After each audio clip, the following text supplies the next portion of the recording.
What is up, everybody? It's your brother Shamar with Ancient Watchman. Thanks for tuning in. Once again, we're back. Happy Monday. Hope everybody had a great weekend. I had a short day at work because we got snow, but I hope everybody's staying warm up there in the northern states. Shalom, welcome to live. Once again, it's your brother Shamar with Ancient Watchman.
All right, everybody. It's your brother Shamar once again. Welcome to the live. Stick around.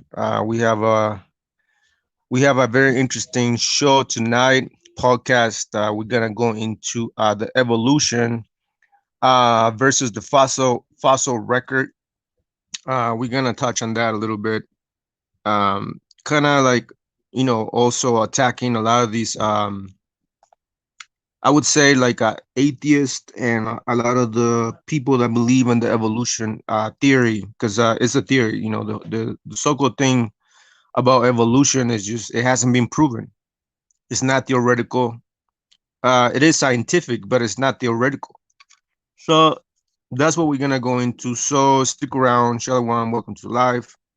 I'm gonna wait for more brothers to join in, more people to join, and then we're gonna get started. But yeah, that's exactly what we're gonna go into. So stick around.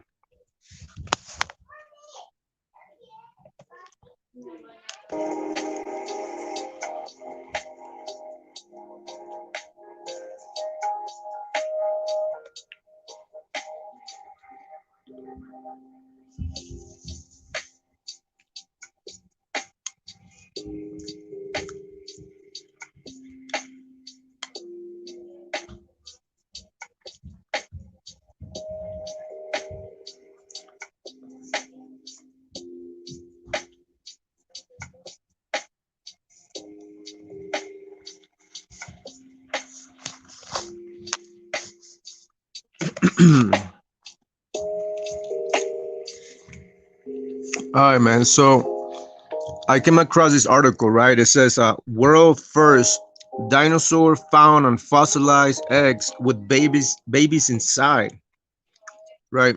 So I find that very interesting. So we're gonna read a little bit and then we're gonna jump into the class, the lesson, whatever that might be. Shalom, welcome to the live.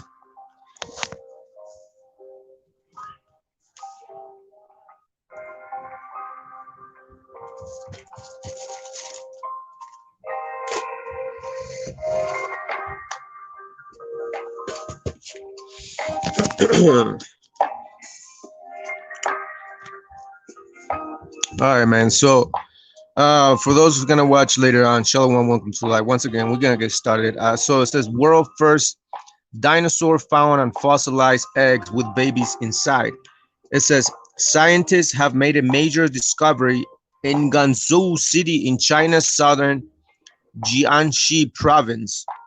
They found the remains of a dinosaur sitting on its nest of fossilized eggs. As you can tell right there, that's the eggs that are being fossilized. Right there, you see it, and you see like the babies. You see the remains of the dinosaur's flesh or whatever they like.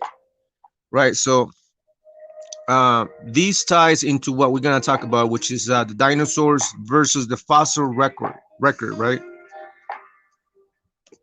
Now, check this out. It says the 70 million year old fossil in question, an adult oviraptorid theropod dinosaur sitting atop a nest of its fossilized eggs. Multiple eggs, including at least three that contain embryos. You see that? Are clearly visible as are the forearms, pelvis, hind limbs, and partial tail of the adult. You see that? So you brothers are looking at a record of fossil of an actual dinosaur with its eggs, nested with the mother or the father, who knows?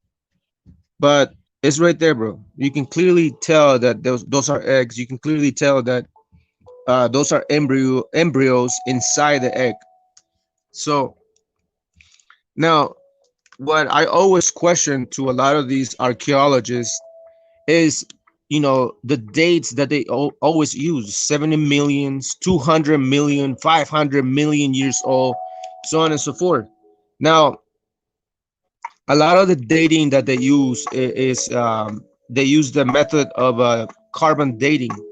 Now, carbon dating is really not accurate. If you guys study the how it works, how they measure the isotopes and all these other things that go into supposedly creating these timelines. I would say they're fictitious timelines because, I mean, come on, 70 million years old fossil and yet is well preserved. You know what I'm talking about? It's like, how can you get 70 million years that a fossil bone lasted that long? I mean, doesn't a calcium like disintegrates throughout time? I mean, how long does it take for a human being when a human being dies? How long does it take for the human being to like, what I'm saying? How long does it take for a human to disintegrate? Their bones and the flesh and all, right? But you mean to tell me that these bones of dinosaurs are some kind of special bones that they do not disintegrate within a lapse of 70 million years? Come on, man. Someone's lying. But that's science right there. And obviously, I'm not dismissing science because there's good science and there's pseudoscience. You guys understand? So there's science and then there's pseudoscience. And then you have what we call theoretical science, and you have empirical science, right? So you have two types of science out there. Obviously, within the school system, like children nowadays, they're studying theoretical science. They're really not studying empirical science, because if they were, then a lot of people would realize that the so-called evolution theory is completely false. It has not been proven. As a matter of fact, the theory of evolution violates many laws. Like one of the laws that it violates is the second law of thermodynamics, right? I explained this a long time ago. What it means, how does the second law of thermodynamics work? What does that entail? Well, I already explained it, but the whole thing is that the theory of evolution is violated by various laws: the laws of physics, the law of thermodynamics, the laws of biogenesis, so on and so forth. But anyways, so it says, what do the scientists say about the discovery? Dr. Shandong Bai of the Center of Vertebrate Evolutionary Biology, Institute of Paleontology in Yunnan University, China, Department of Biology, Indiana University of Pennsylvania, USA, and lead author of the study told Eureka Alert. Dinosaurs preserved on their nest are rare, and so are fossil embryos. This is the first time a non-avian dinosaur has been found sitting on a nest of eggs that preserve embryos in a single spectacular specimen. And obviously, you guys seen the picture of the embryos and the eggs fossilized with the mother, right? It's right there. You see it? What's up, Saya? What's going on, bro? Welcome to the live, man. What's going on? The show, let me know. But anyway, so yeah, so that's the fossils. Those are the eggs, and it's all gonna tie into what we're gonna talk about today. Once again, there's empirical science and there's theoretical science. So that's gonna be the subject, um, the topic of today's podcast. So stick around, Shalom. Welcome to the live. It's your brother Shema with Ancient Watchman with another edition of Monday Night Smoke.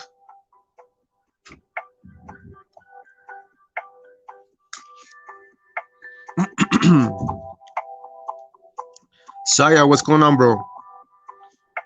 What's up, man? How you been?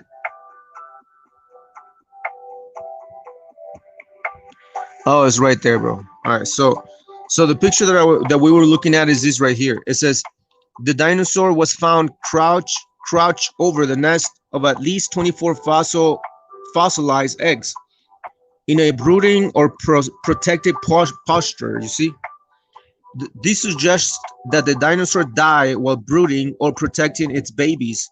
But when the researchers used oxygen isotope analysis on the eggs, they found that they had been incubated at high bird-like temperatures, which support the belief that the adult more likely died while brooding its nest.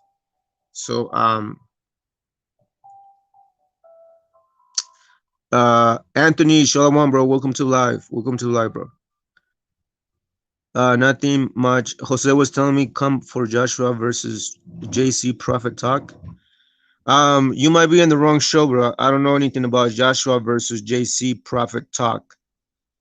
Unless he wants to debate that, you and him. I don't see Jose around here, so I guess it's just me today. I'm not sure if he's gonna come on, but if you guys want to talk about Joshua versus Jesus Christ, Prophet Talk, so be it. Pretty good, bro. Just chilling, working today. It was a short day because there was a lot of snow out there at the job site. But other than that, I'm good, bro. Welcome to live, everybody. Welcome to live once again.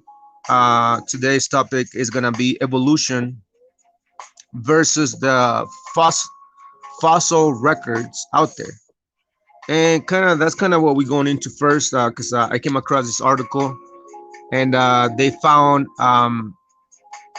found 20 or 50 fossilized eggs, um, nested, bro, with embryos and everything, bro. So we gotta go into that. We're gonna see if the fossil record proves the evolution theory. Because once again, I'm not dismissing science, because science is good, But there's also bad science. It's the science that is not empirical. It's theoretical. And a lot of this theoretical science, bro, is what is being taught in schools. And a lot of our children, those who have children, are being misled, mistaught, brainwashed into these ideologies. Because in reality, like what school is nothing more than like a brainwashing system in which you take your children to like be brainwashed into these ideologies that have not been proven, such as the theory of evolution and many other theories, right? But that's the one we're gonna talk about. That's the one we're gonna go into today. So stick around. Welcome to the live. Shalom.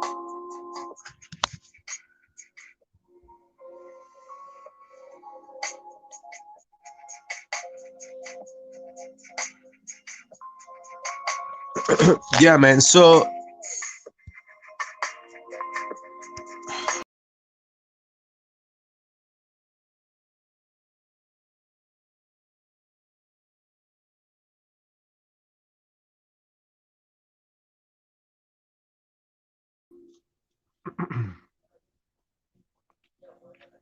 yo, you all right, man? So there's a question, right? So the question would be, can evolution be explained through natural processes, right? That's the question that I have to like atheists, people don't believe in God. Now, I believe that there's a God, there's a creator, just like there is a creator for your computer, just like there is a designer for the watch that you have on your hand, just like there is a designer for the iPod that you have, the iPhone that you have, whatever device that you have, whatever instrument that was created by someone else, that points to their creator. Well, everything that you see on the planet, at a natural level, plant life, animal life, amphibian life, when it's analyzed through its molecular structure, bro, it always points to our creator. It always points to a creator, right? Creation demands a creator. Well, creation speaks of a creator, right? Because it's all done perfectly, bro. Like mathematically speaking, geometrically speaking, anatomically speaking, molecularly speaking, so on and so forth. So, oh yeah, yeah, Pablo de Santiago. Yeah, we're gonna go into the Inca stones as well because that's connected to all of that. All right, Saya, man, that's good, bro. I wasn't aware that you guys had a debate between Joshua versus Christ. So I don't know what you're talking about because I'm pretty sure you believe in Christ. You don't believe in Christ. I'm assuming. Well, I'm assuming that you believe in like the teacher of righteousness. What's it? Tor or Tor? So, but yeah, man. I mean, I don't know what the debate was about. I wasn't aware of it, but yeah, man. If Jose wants to talk, come on the show, bro, and you guys want to debate on it, I'm more willing to let you guys on it, bro, so you guys can talk about it. But yeah, man. Hey, Saloma Vega, shalom, bro. Welcome to the live.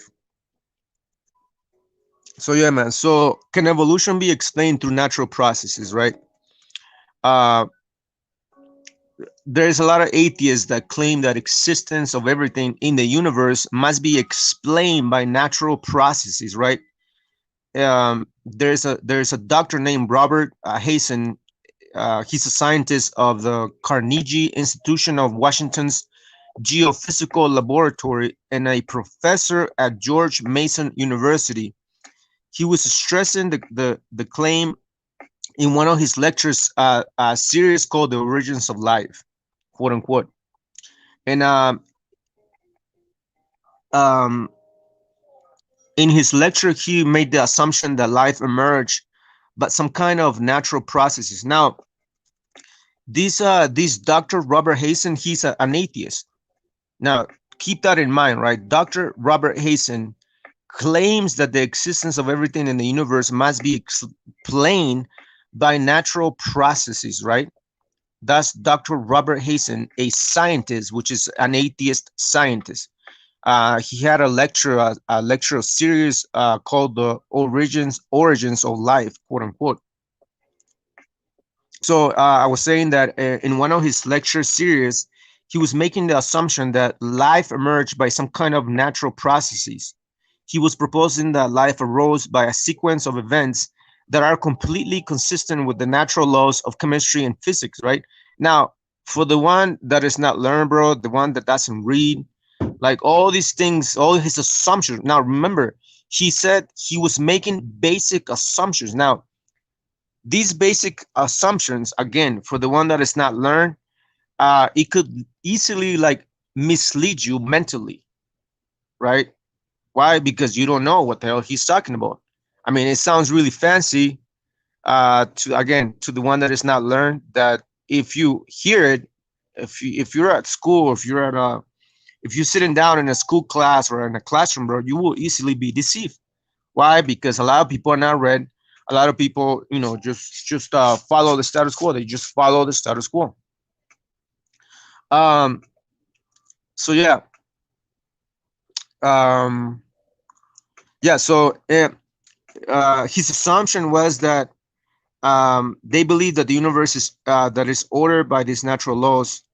Like many other scientists, they rely on the power of observations and experiments and theoretical. See, again, what I was saying, theoretical, meaning theory, not empirical evidence. Now, let's look at these words, right?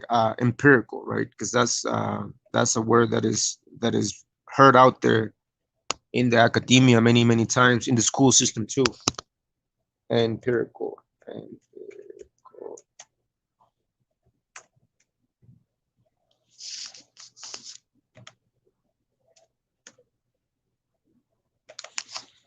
Shalom, welcome to live. I'm glad you guys are here. Stick around. We're gonna go through these real quick, and then we're gonna, maybe invite brothers on the show. If anybody has any questions. So yeah, right here. So what is empirical, right? What is the word empirical? It says originated or in or based on observation or experience, empirical data, relying on experience or observation alone, often without due regard for system and theory, an empirical basis for theory, capable of being verified or disproved by observation or experiment empirical laws. Now, this is very interesting and important. Why? Because we were just reading, right, earlier that they found a fossilized eggs, which is 70 million years old fossil that they found. Now, 70 million years old fossil. Now, think about that, right? Now, how can they know for sure that these fossils with these eggs of a dinosaur is really 70 million years? How can you again? How long does it take for our bones to be disintegrate on the earth when someone dies? You know what I'm saying? uh Rascon, Shalom, bro, welcome to live. Jeremiah, man, Shalom, welcome to live. Yeah, man, so how long does it take for human beings to disintegrate when someone dies? Now, you mean to tell me that these dinosaurs died 70 million years ago, and yet we can clearly see a well-preserved fossil of the mother and her eggs, even to the point where we can see the embryos inside the eggs. Now, this is what I'm saying. A lot of these science, a lot of these geologists, paleontologists, they don't use empirical science, which is what the observation is based on observation and experience, empirical data. Why? Because a lot of things that they speak about is all theory. It's not it's not empirical science, bro. It's all theory. So, but anyways, let's continue on, bro. Let's continue on. 'Cause, we have a lot of things to go over. So again, so we have a doctor named Dr. Robert Hazen, a scientist at the Carnegie Institution of Washington's Geophysical Laboratory and a professor at George Mason University. in which he was making assumptions and claims that life emerged by some kind of natural processes, that life arose by a sequence of events that are completely consistent with the natural laws of chemistry and physics. In this assumption, uh, they most scientists believe in a universe that is ordered by these natural laws. Now we know that the universe is ruled by laws, just like this reality, has many laws, like the physical laws, so on and so forth. But anyway, so again, that was the assumption from the professor. But his claims, the ones that he made, his claims introduces a great problem because the naturalist holds views that actually contradict the laws of nature. For example, um, like the naturalist explanation of the origin of matter and energy, like a spontaneous generation of or external existence, is unnatural because it contradicts the first and second laws of thermodynamics. Exactly what I was saying, right? Now, what is the second law of thermodynamics? Well, the second law of thermodynamics, basically, like in the most simple form, says that you need 100% of the output of energy from the start to finish in order for you to create. But we know that throughout the processes of creation, like for example, they call it the cosmic soup. Well, the cosmic soup is basically what created the whole thing, right? There was nothing in space; it was darkness, and all of a sudden, there was a cosmic soup that exploded out of nowhere, and that explosion expanded itself throughout the galaxy, supposedly creating life and creating worlds and oceans and oxygen, nitrogen, carbon, and all those other things, bro. Now, again, all that what I'm just explaining as far as the creation story in the school system, the one that they teach in the school system, it violates the second law of thermodynamics, which says that you need 100% of the output of energy from the start all the way to the finish.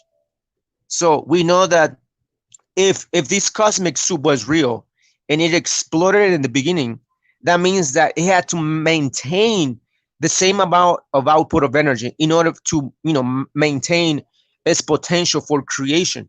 And obviously, we know that nobody was there during the Big Bang, in order for them to like watch this cosmic soup creating planets and life itself. So again, that's why we're saying that it's theoretical. It's all theoretical, bro. It's not empirical. Why? Because empirical science is something that you're able to observe and watch with your own eyes, bro. Physically, like you're really watching this cosmic soup like exploding, creating planets, so on and so forth. But nobody was there, bro. There was no scientists that was there. No, there was no astronauts that were there watching this cosmic soup creating planets. That's why it's so theoretical. It's not empirical science. So again, a lot of these naturalists contradict themselves by accepting a biogenesis because it contradicts the law of biogenesis, which means what? The law of biogenesis means that in order for you to create someone or something, there has to be a creator first.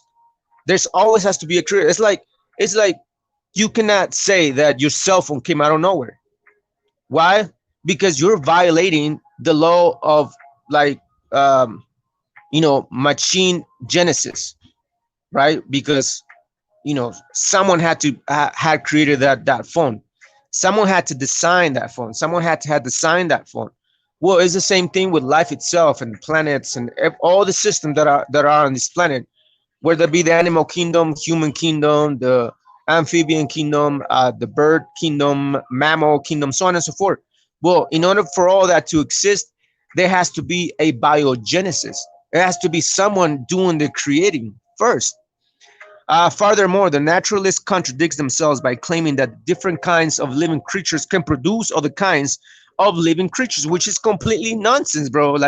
It's like you're telling me that an Apple operating system is compatible with a Microsoft operating system. It's impossible for you to like install a program that is from Apple system, right, into a computer that is Microsoft. It's impossible. So that's why a lot of these dudes that say that that claim that different kinds of living creatures can produce other kinds of living creatures through macroevolution. You see, now, um, it says that the truth is that the basic theories of abiogenesis, a spontaneous energy generation, the eternality of matter, and macroevolution are all abnormal because they have never been observed. You see that? All these things have never been observed to happen in nature.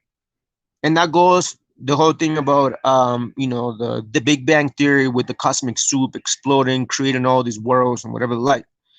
The naturalist cannot explain the universe without relying on our natural means, which means what? Lies. They had to create this unnatural means, which is a bunch of lies and theories in order to lie to the community, to the people, to the world. Um, so a lot of these theories the atheists are putting out there, being taught in schools, bro, are self-contradictory. You see, now I consider myself a creationist, meaning I know that there's a creator. I know that there's I don't call him a creator, I call him an engineer, bro, because everything that you see had to be being created by a smart, intelligent engineer, bro. That's why I call the Alahayam the engineers. Why? Because they engineer this whole system that we're part of. Like at an atomic level, at a molecular level, bro, at all levels that you can see matter in itself, trees, humans, cells, everything that you observe on this planet, bro, again, it points back to a creator. It points back to an engineer, a master engineer, bro, a master mason, a master engineer, a master creator. You know what I'm saying? So that's why a lot of these dumb, abnormal, you know, claims by a lot of these atheists, a lot of these science, bro, is they're all self-contradictory. You see? So again, going back to what we were talking about these eggs, right? You have these eggs that were found, and they date these eggs or these fossils of these eggs with embryos inside to 70 million years old. Now, again, I need to know where is this scientist that was there during the Bang Theory, during these fossils, in order for them to had observed the existence of dinosaurs that is up to 70 million years, bro. You see that?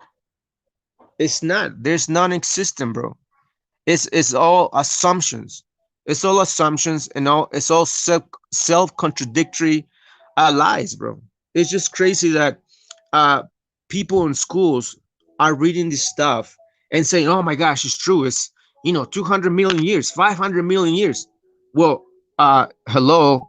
There has never been a scientist that has lived not even 200 years, much less 1,000, much less 100 million years or 70 million years, in order for them to have observed fossils that have existed this long.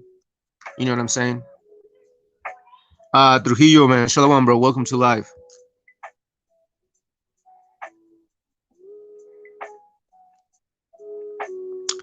Um, I mean, yeah, I mean, you can run Microsoft and Linux on Apple computers, yeah, but in order for you to even run those programs, you have to have you have to create extra algorithms within the software in order for the Apple operating system to recognize the program. It's like you cannot mate with the horse, just like a horse cannot mate with a donkey, or a donkey cannot mate with a dog, or a dog cannot mate with a chicken, or a chicken cannot mate with a shark. Why? Because they're all different species with different coding system within their genome, within their DNA system. Well, it's the same thing with like Microsoft programs versus Apple programs. They're not compatible. Now, some of them might be compatible only after you've done created extra algorithms in order for the Apple operating system to accept those programs. That's it. But going back to the creation system, um, you cannot do that, bro. It's just impossible. It's impossible. It's impossible for a dog to mate with a chicken. You know what I'm saying? So they're all different operating systems. So all right, Trujillo, shalom, bro. Gomez, what's going on, bro? Welcome to live. I'm glad you're here. Welcome to the live. Predestination is explained in the Sophia of Christ Apocrypha. So were angels predestined? Well, yeah. I mean, whenever it's like when parents want to have their first child, in order for them to like even have their first child, they have to think first that they're gonna have a child, right? That they're gonna create a life, their firstborn. Well, once they have that idea in their minds, and the mother and the father have gone over it and gone through the information, or we're gonna have a child. Well, that's literally predestination. You're predestining. You're literally in a way prophesying that you're gonna have a child. That's predestination. You're already thinking about it in your mind. So angels were thought of before they were created. They were created by the great Allahayim themselves. So I mean, they were predestined also. Yeah, I mean, in that sense, yes. Zombie 100L, Shalom, bro. Welcome to life.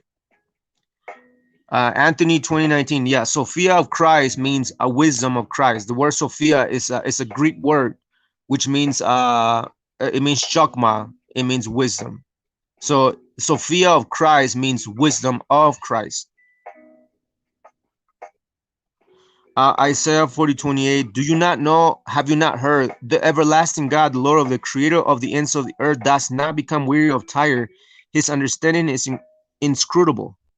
Exactly, exactly, bro. So all that we have, all that we see on this planet, all the creation that we see, bro, the plants, the animals, the amphibian system, the kingdoms on this planet, they all point to a creator, bro, Allahayim, or an engineer. Again, just like the cell phone that you have on your hands, it was created by someone else other than yourself. That cell phone that you carry on your hands, bro, it has a creator, it has a designer. So again, everything that we see on this planet points to a creator. It demands a creator, bro. So that's why a lot of these atheists, there's just a bunch of dummies, bro. And that's why the scripture says in the book of Psalms, like, the foolish says that there's no God. Why? Because they're a bunch of fools. How can you dismiss a creator when everything that we see on this planet, it's everybody's a creator? If you're drawing something, you are a creator. If you're, I don't know, if you're knitting something, creating like a hat, you knitting a hat, you are creating, bro. You are a creator. That's why the Most High said, he said that I'm gonna create man in my likeness, right? In my likeness. Why? Because the Most High Allahayim, the Allahayim themselves, they were creators. Well, therefore, we were created at the image of the creators themselves. That means that we're also creators, minor creators in that sense. And this is why you have a lot of scientists today, a lot of geneticists playing to be gods. How? Because now they want to create life in the lab. Aren't they creating like ears, hearts, lungs out of thin air, bro? Are they not creating life as in clones? There is a cloning system that is arising on this planet. And guess who's doing that? The Most High? Of course not. Who's that? Who's doing that? Oh, they're humans. Why? Because they're also creators. Why? Because human beings were created at the image of the Allahayim.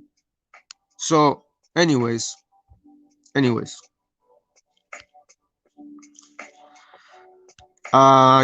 is a car. Our solar system theory wouldn't work. Exactly, because you have the geocentric model versus the heliocentric model, right? That's what they teach in schools. They teach they teach the heliocentric model, which is completely off. It's based on the Greek in the Greek ideology anyway. So um Yeah, again, man, a lot of our children, those who have children, bro, they're being brainwashed into these ideologies. Now, I'm not saying that school is bad because the school is good, but again, if you want to have your children to be educated, really educated, bro, you are gonna teach them like the real stuff, like the real forbidden knowledge that is not being taught in the school system, right? That's why they don't teach these things in school, bro, because it really corrupts and destroys their whole status quo of the evolution theory again. And and that's also connected with like the giants, bro, because the giants cannot be explained within the fossil record or within the evolution theory, bro. Because think about it, like you have these races of giants all throughout the world, scattered throughout the world, bro, already fully developed, bro. You know, pretty smart, highly intelligent, so on and so forth. But supposedly we come from the monkeys and the evolution and so on and so forth. But explain that, they cannot explain it. That's why they had to take away all these bones of giants back in the 17 to the 1800s, bro. Even up to the 1900s, whenever people found like giant fossil records of giants, like 15-foot giants, 20-foot giants, 30-foot giants, bro, they hid them away when they were given to the Smithsonian Institute. A lot of these fossils, bro, from the giants were hidden away, never to be found, bro. You go to a museum. Do you guys ever seen a fossil of giants? Of course not. Why? Because they hid those away. Why? Because it disrupts the evolution system, the status quo, bro. That's what's going on, bro. So, Shalom, welcome to live. Yeah, we're halfway there, bro. We're almost there. We're almost there. I'm almost done talking. So, but yeah, man. So, um, the what were we talking about? Oh yeah, the can evolution be explained through natural processes? Well, I mean, we already went through that. We already exposed Dr. Robert Hazen, this scientist, bro, that is an atheist, making his claims about natural selection and the sequence of events that are completely consistent with the natural laws of chemistry and physics, which sounds very fancy to the people that are not trained in the mind, you know. But we debunked that, bro. Um, we're gonna go into what does the fossil record prove, you know, and that's the record, the fossil record. Now let me show you this real quick. Let me show you.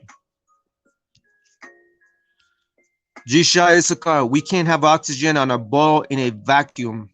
Um, I mean, what are you saying? Are you saying that we shouldn't have oxygen on this planet because it's a seal system? Like, are you saying that the planet is a seal system that shouldn't have oxygen? Is that what you're saying? I don't know. We couldn't have land at the equator on a spinning ball with the water on it. It also wouldn't be a ball. I mean, we know that the Earth is flat. I mean, according to the records, bro.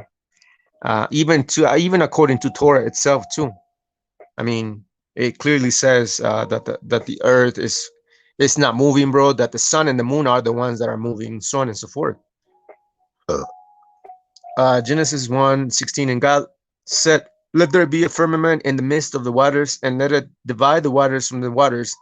Made the firmament and divided the waters which were under the firmament from.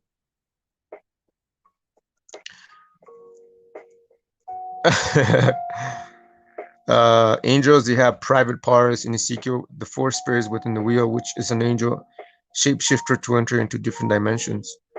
Well, I'm not sure if, yeah, well, I'm not sure if, uh, I don't, I've never read it, bro, in the Bible where the angels had private parts.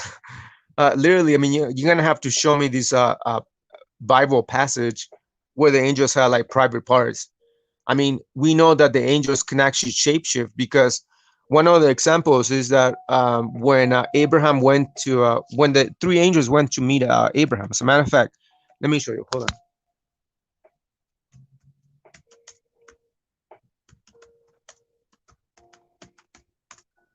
All right. So in Genesis chapter 18, you have three angels that came to visit Abraham, right? And obviously, we know that the angels they're not humans, right? Angels are not humans. They're beings of light. Right now, it says that these angels uh, ate with Abraham. Even they ate food and whatever it is that they ate over there that Sarah was making. But the whole point is that these angels shape shifted to become what? Human beings. So angels can shapeshift to anybody.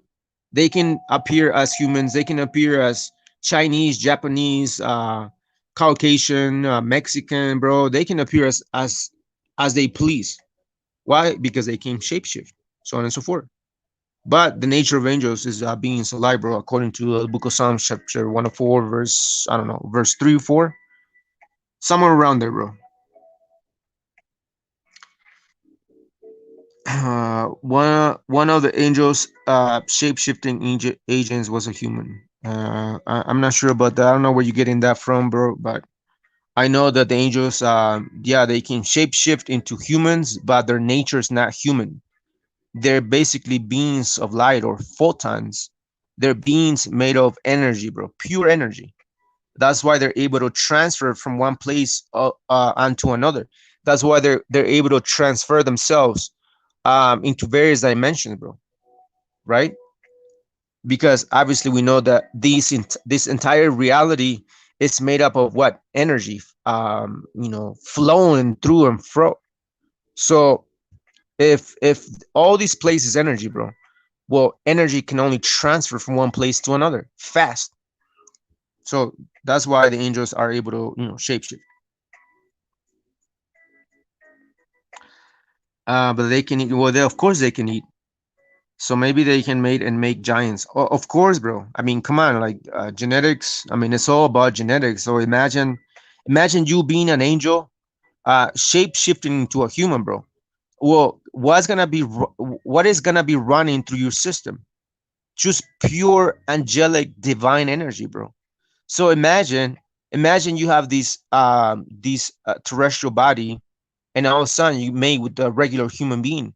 Obviously, there's gonna be some sort of connection between the earth and the celestial, bro, through their genetic biology. So I mean, it is pretty crazy to think about it.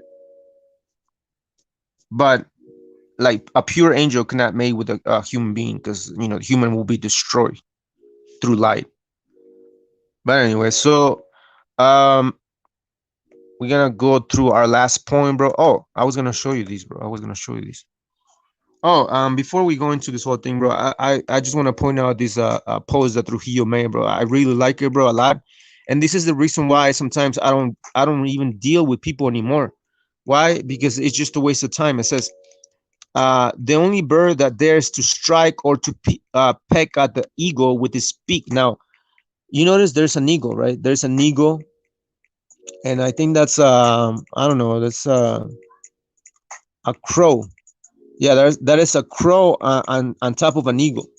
Now the crow is basically trying to peck on the on the eagle's heads. Now it says the only bird that dares to strike or to peck at the eagle with its beak is the damn crow. You see, he sits on his back and bites his neck repeatedly. The eagle keeps his cool and does not retaliate or fights the damn crow.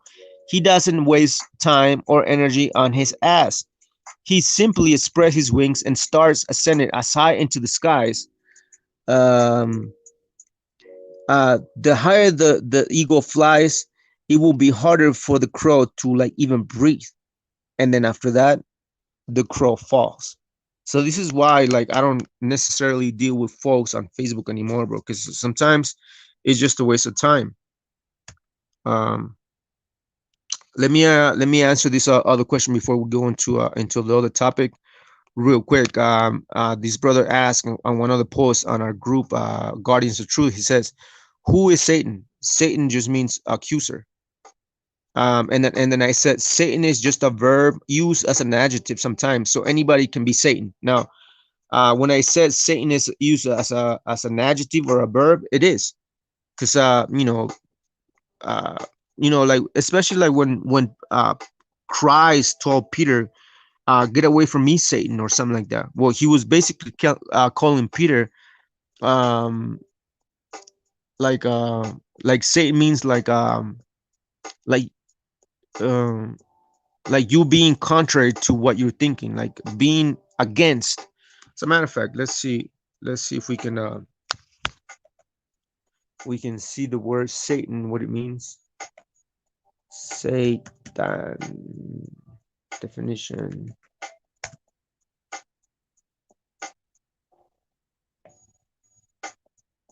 Okay. Yeah, so basically, again, the word Satan means adverse. To be is a great adversary, right? So to be adverse means that you're against somebody. So when Peter was saying, like, listen, Christ, do not die, just don't go to Jerusalem to die. What Peter was doing is to be adverse to the plans of the Most High, right? So again, going back to the brother's question, when I said Satan is just a verb used as an adjective, so anybody can be Satan, meaning anybody can be an adverse or against somebody. Like a lot of these camps are going against us all the time, so they're Satan themselves. Why? Because they're going against the word. They're going against the word of truth. So he says, so there's no real evil or something like those on the movies. Well, that's not what I said, brother. I simply used, the text, the context of you being adverse or being contrary or against somebody, just like us, just like the ancient watchman. The ancient watchman is basically against or adverse against a lot of these camps. So in other words, a lot of these individuals, a lot of these camp members, a lot of these leaders from these one West American camps, they would consider us to be what? Satan. Why? Because the word Satan just means adverse or to go against. That's basically what it means, and that's exactly what I meant. So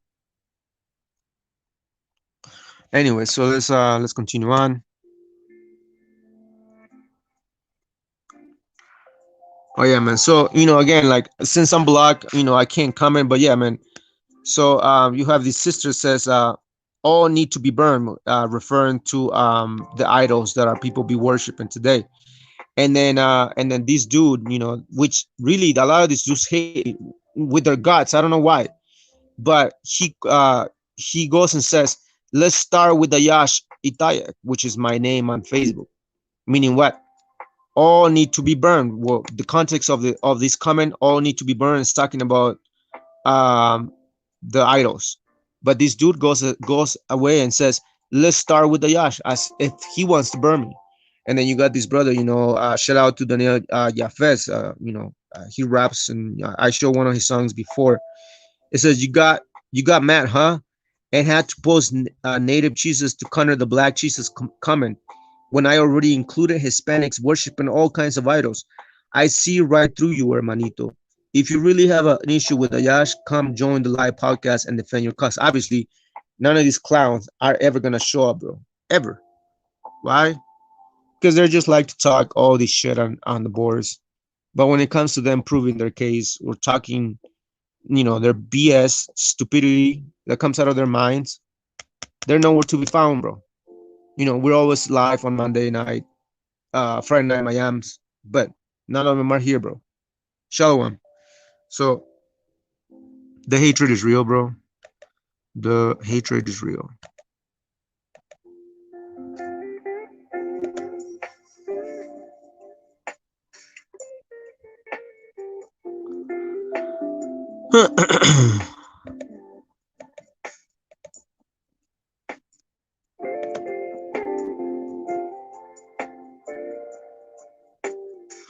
Oh yeah, man. So I want to give a shout out to Jeremiah, bro. For those who are watching, bro, stay tuned for Friday.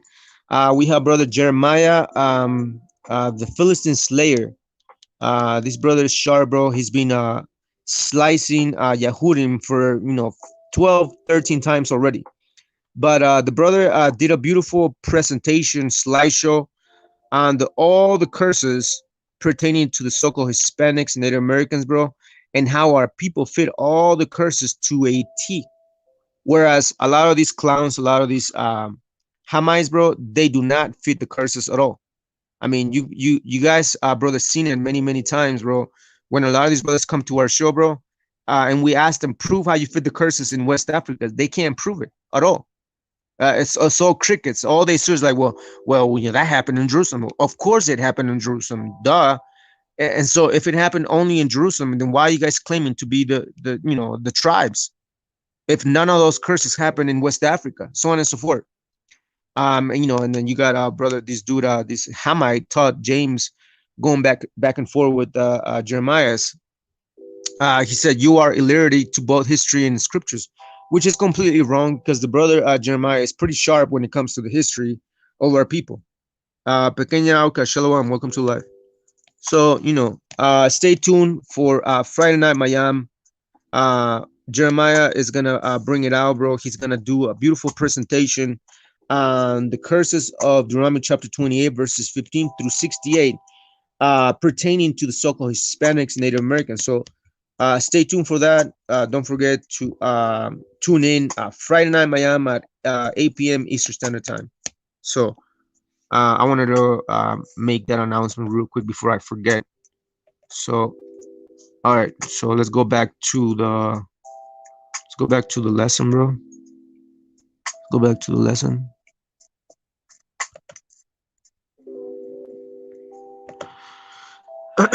So yeah, man. So again, the fossil record that said prove the evolution, right? Oh shit. There it is. See, a lot of these fossils that people are finding, and again, going back to the faulty timelines, as far as like, oh well, you see this fossil, it's 70 million years old. Well, again, where is this empirical evidence for their claims? Show me the scientists that was in existence back then in order for them to observe the age of these fossils, bro. Where is it at? It's nowhere to be found, right? So we know that all of this is just a bunch of conjecture, bro, and a bunch of assumptions, and it's not empirical science, but theoretical science. So that is what's going on, bro. A lot of these fossil records do not prove evolution, and among other things. So stick around. We're almost done, bro. Anthony 2019, where is these that about the curses on his channel? I've heard you pull some out. Yeah, well, brother Jeremiah, the Philistine Slayer, he's gonna bring it out on Friday Night Miami. So stay tuned for Friday Night Miami at 8 p.m. Eastern Standard Time, bro. He's gonna do a beautiful presentation on the curses. So, just stick around on that, bro.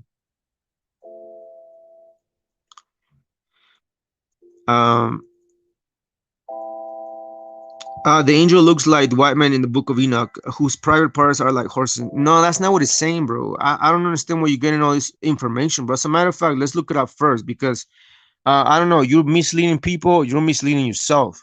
So the scriptures doesn't say that the angels have parts like horses, bro. It doesn't say that. That's actually talking about the Hamites, like the so-called Africans, that were amongst our people. It's not talking about us or the angels, bro. So let's see what it says.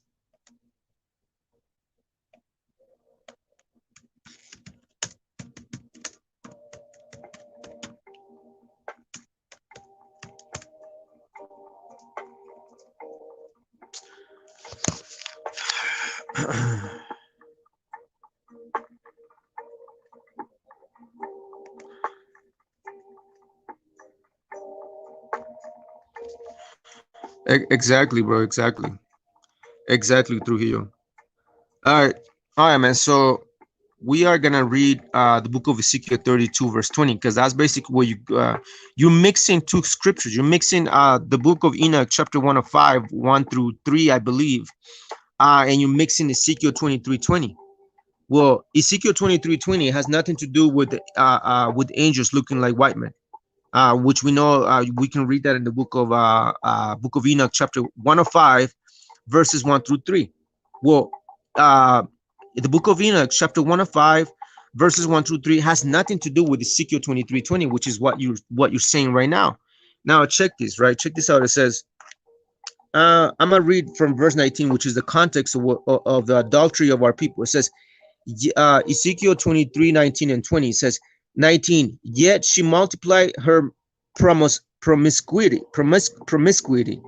When it says she, it's talking about the nation of Israel. It says, yet she, meaning Israel, multiplied her promiscuity, remembering that the, hold on, stupid internet, man.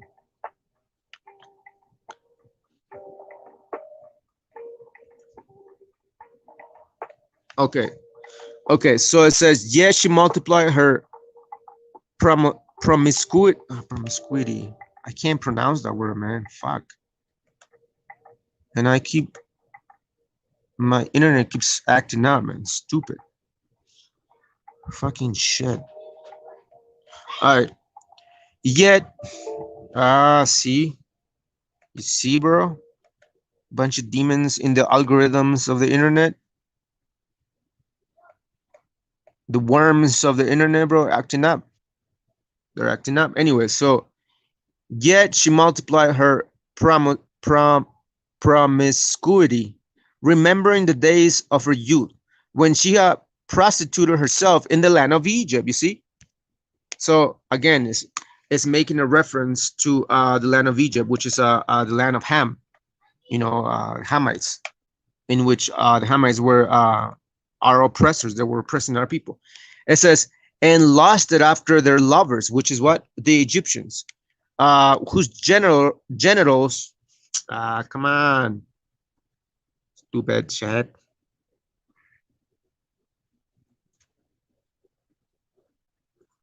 Okay, see, it says, and lusted after their lovers. Who were the lovers? The land of Egypt, which all their gods. When it says, and lusted after their lovers, it's talking about all the gods of Egypt, bro. The gods that our people were praying to, were following back in those days in the land of Egypt. That's why the Most High calls us. We were prostituting ourselves. You see. It says whose genitals. Wait. Whose genitals, you see, whose genitals were like those of donkeys, and whose emission was like that of stallions. You see. So yeah, so that comment that you made, bro, it's not talking about angels, bro. It's talking about our people basically lusting after the gods of Egypt, and even after lusting after these Africans, bro. Like just like that woman, like the so-called Hispanic woman, and like so-called the so-called Native American woman, lusting after these Africans, bro, after these Egyptians that are amongst our people. You know what I'm saying? So that's that on that, bro. Again, it's not talking about angels, bro, at all.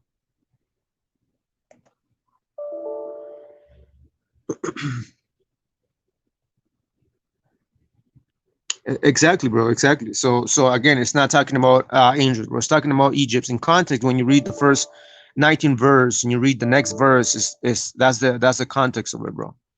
So brothers need to stop lying or trying to make things up. Anyways, so do evolution scientists have any evidence of fossil records? That's the question, bro. Do they? Do they? Or are they lying? They're lying, bro. Bunch of lying snakes.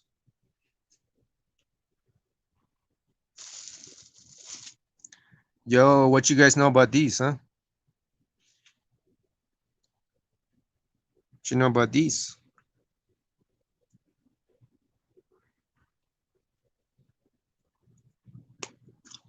Mexican candy, bro. Anyway.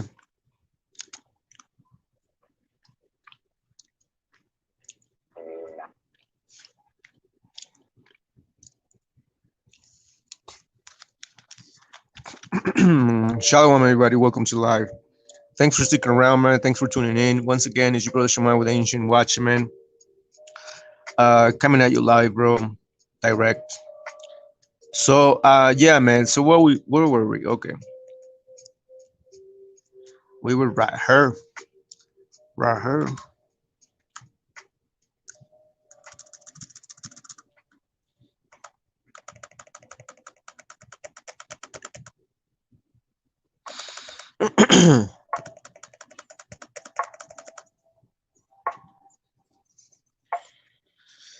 Yeah, man. So again, do the fossil records prove the evolution theory?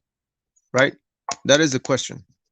Does it? I mean, Anybody? Any atheists in here? Is there any atheists watching, bro? Listening? Probably not. Probably not.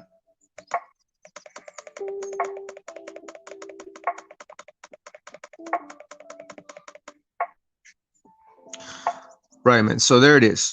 Again, the question is, what does the fossil record prove evolution? Or does the fossil record, again, does the fossil record prove the evolution theory? Does it? I mean, come on. Does it? Especially with like all the theoretical evidence. I mean, the theoretical information, right? So, I mean, we're gonna go into that, bro. But once again, this whole idea behind the dating, carbon dating of a lot of these fossils, a lot of this strata. This is the strata, like the piece of, layers of sedimentary rock in which a lot of these fossils are embedded into, which also proves like the flood taking place or being real on this planet, because a lot of these fossils are basically like buried in various layers of strata all the way down, which gives us an idea that the waters like basically they were washing away all these fossils and like burying them beneath layers and layers and layers of sand and dirt and rocks, bro.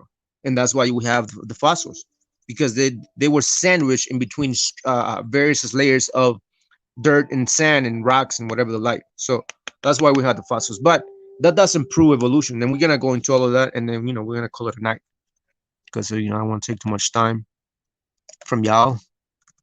You know what I'm saying? You know what I'm saying, man?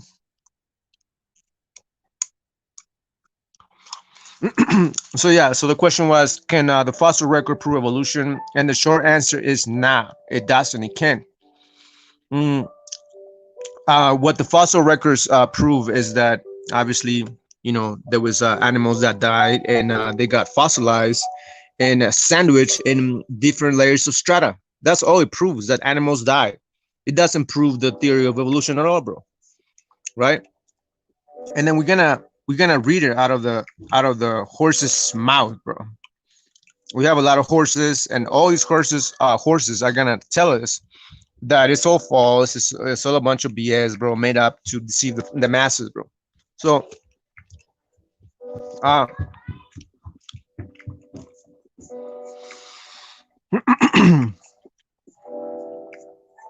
all right. So we're gonna go into all these points, bro.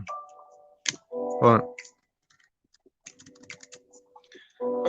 We're gonna go into the abrupt appearance of animals, the abrupt appearance of plants. Fossils are similar to living creatures, so on and so forth, bro. I mean, it's just a lot, bro. Again, so we're gonna start with point A. Again, the question is, can the fossil records, right, prove the theory of evolution? For any scientists, theoretical scientists out there, bro, that are watching, or people that go to school, college, that they believe in this nonsense. So, can the fossil record prove the evolution theory? Of course it cannot. It just proves that that animals died, and they died sandwiched in various layers of strata, so on and so forth, blah blah blah blah blah. So let's read it, bro. Let's go into this whole thing. Shalom. My bad. Yeah, my bad, bro. I was eating these Mexican candy called tamarindo. I call them tarugos, but it got stuck on my throat. But give me a minute. Shalom.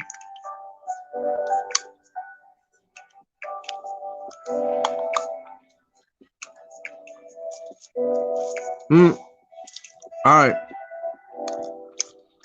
It says the abrupt appearance of animals. Evolution, quote, evolution requires intermediate forms between species, and paleontology does not provide them. You see, quote unquote. David Kitts, evolutionist and paleontologist. That's what he said, bro. See that? That's exactly what this clown said. It says Evolution requires immediate forms between species, and paleontology does not provide them. You see that? David Kitts, evolutionist and paleontologist. All the different basic kinds of animals appear abruptly and fully functional in the strata, bro. You see? In the strata, with no proof of ancestors, with no proof of ancestors. You see, Darwin was embarrassed by the fossil record. It contains no proof for macroevolution of animals. You see.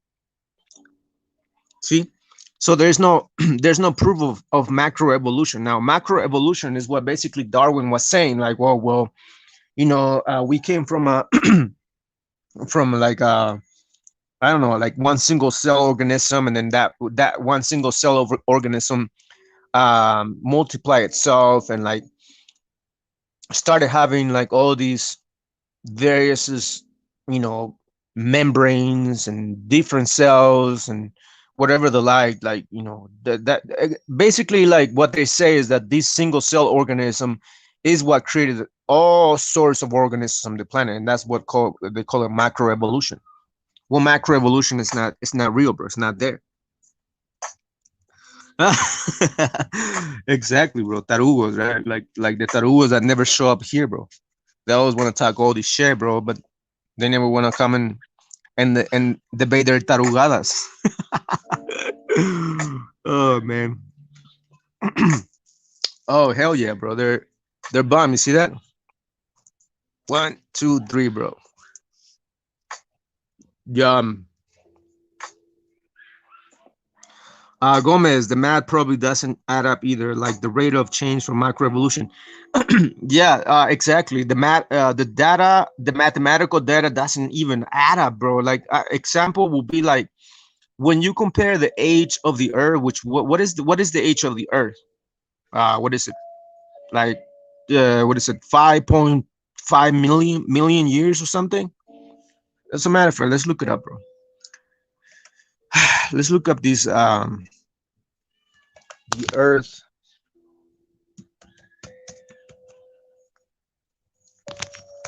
Yeah, I was close, bro. I was close. I was close. So again, according to science, the Earth is 4.5, or what is it? 4.5 billion years, right? And this is CGI, by the way. This is not the real photo of Earth. This is a bunch of lies. But anyway, so if the Earth is 4.5 billion years, right? When was the first cell? How long did it take for the first cell to even come into existence, bro? You know what I'm saying? I mean, these are things that must be addressed. I mean, and all this, it's again, it's self-contradictory claims, bro. This is why, like, I used to deal with a lot of atheists, like back when I was a Christian, bro, and I will always cut them like with their own science, bro. It's just crazy that they make these crazy claims of the Earth being billions of years, bro. Oh, like, where do they get these dates from? Carbon dating, bro. Carbon dating is false. Like, it's very faulty, bro. Like, we can go into carbon dating also, and we can find that it's faulty. You know what I'm saying? So it's crazy. But yeah, this is CGI. This is not the real picture of the planet Earth. So, but anyway, so let's go back to the lesson. To the lesson. All right, so we went into the abrupt appearance of animals, which again, according to David Kitts, which is an evolutionist and a paleontologist, that as he said out of his own mouth, that evolution requires intermediate forms between species, and paleontology does not provide them. You see, so it cuts their whole nonsense. It disrupts the whole thing. It destroys their whole argument, bro. Point B: the abrupt appearance of plants. Evolutionist Edred J. H. Corner says, quote, "I still think that to the unpredages, this word, bro, I don't know how to say it, bro. This word, unpredages, predages, that word, okay? So it says, the fossil of plants is in favor of special creation." You see that? You see that, bro? The plants is in favor of special creation. Who said it? an evolutionist called Edred J.H. Corner. You see, um, evolution in contemporary thought, 1961, page 97. Scientists have been unable to find an evolutionary history for even one group of plants that exist today. Ding, ding, ding, ding, ding. Bro, scientists have unable to find an evolutionary history for even one group of plants that exist today. Boom. Out of their own mouth, bro. You know, you know. All right. Point C. Fossils are similar to living creatures, bro. See, fossils are closely related to living creatures today, right? Why do I say that? Most fossils are very similar and in many cases identical to creatures that are living today. There are more there are many more living species of animals that there are any types known only as fossils, you see. If evolution is true, we should find millions of fossils for intermediate stages of evolution from amoeba to men, but there are no such findings, bro. All we find is animals that look like, geckos and turtles and all that stuff, bro. Same type of animals that we have even today, bro. You know what I'm saying? Scientists say that men have lizard brains. Well, the Bible also speaks on the three types of. I would say that the mind of humanity has, like the divine, the spiritual, and you have like the lizard mind, like the brain, the side of your brain that is all about violence and hatred and just bloodshed, bro. Well, that's the lizard brain. So and that's one of the things that the Bible teaches about the beast of the field, bro. Well, the beast of the field were just a bunch of these individuals that pre-existed before Adam and Eve, that were here on this planet before Adam and Eve, bro, and they were here on this planet. And a lot of them were the ones that started doing all this nonsense out there in the planet, out here in the planet, bro. All this destruction, bro, out there. So,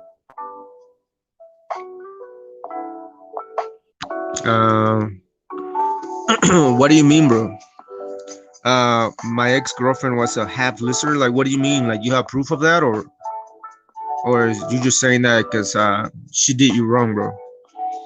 She fucked you over or something. You know what I mean? Anyway, so fossils are similar to living creatures. We already pointed that out. Um,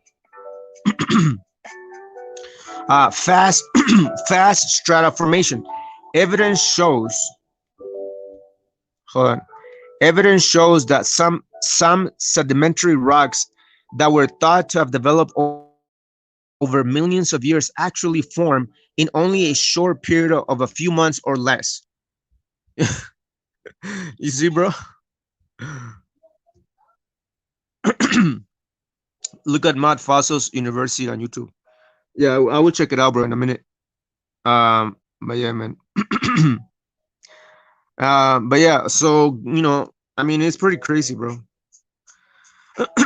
It's pretty crazy, bro. Like, I mean, come on. Fast strata formation. Evidence shows that some of sedimentary rocks that were thought to have developed over millions of years actually form in a short period of time, bro.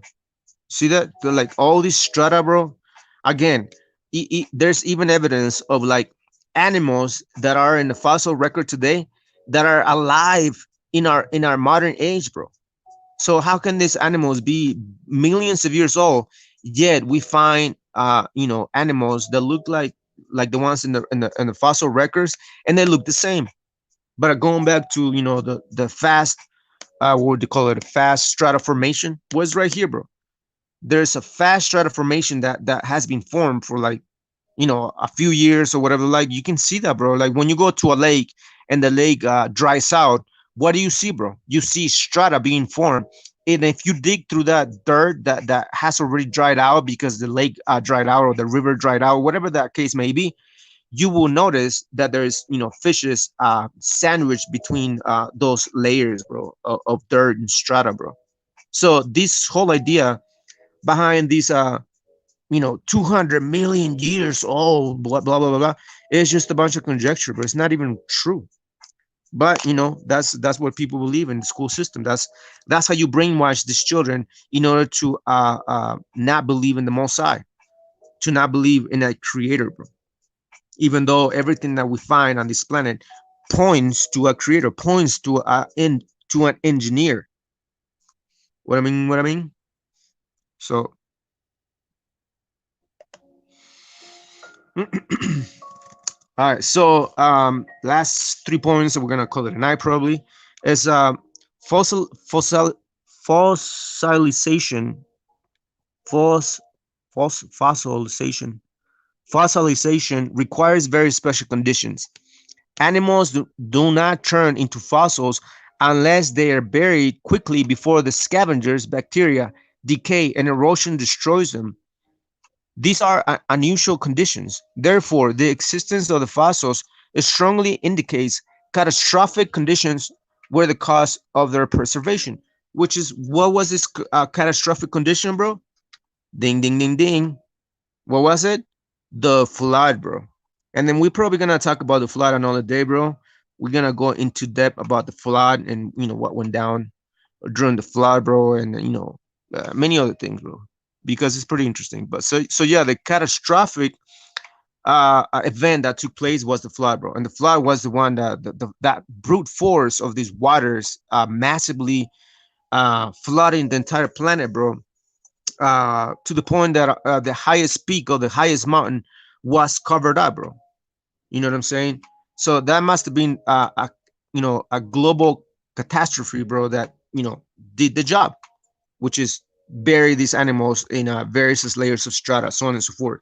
And again, just like we read earlier, that the strata formation had taken place super fast within months, and that's exactly what took place because the flood took place what somewhere around a year or half 6 months or up to a year if brothers do the reading according to the Bible. So Warren Trujillo, my ex was a snake. That shit makes more sense. Yep. Yeah, bro. There's yeah, I know what you're talking about, bro. Like someone that I know that starts with an M and an MA.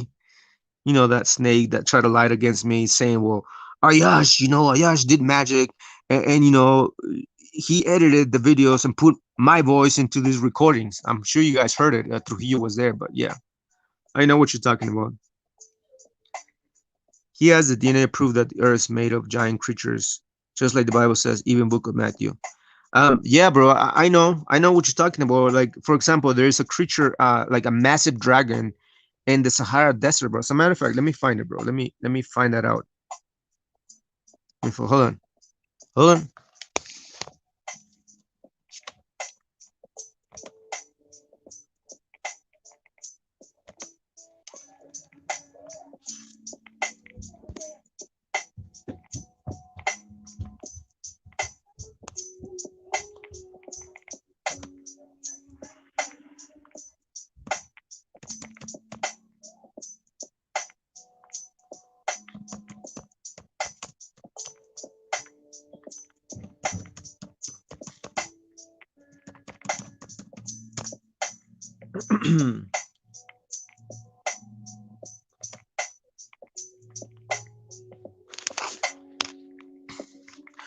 um,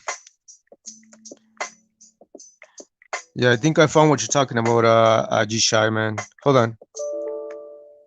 No.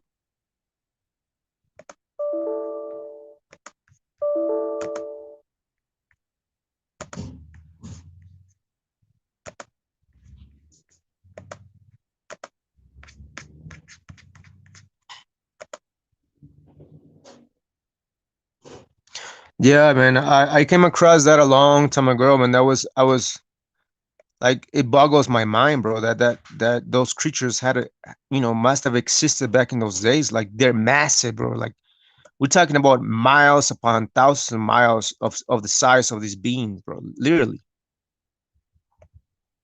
So right there, bro. So that's one right there. That's a monster, bro. Supposedly, like, no, I don't want this shit. Come on, block.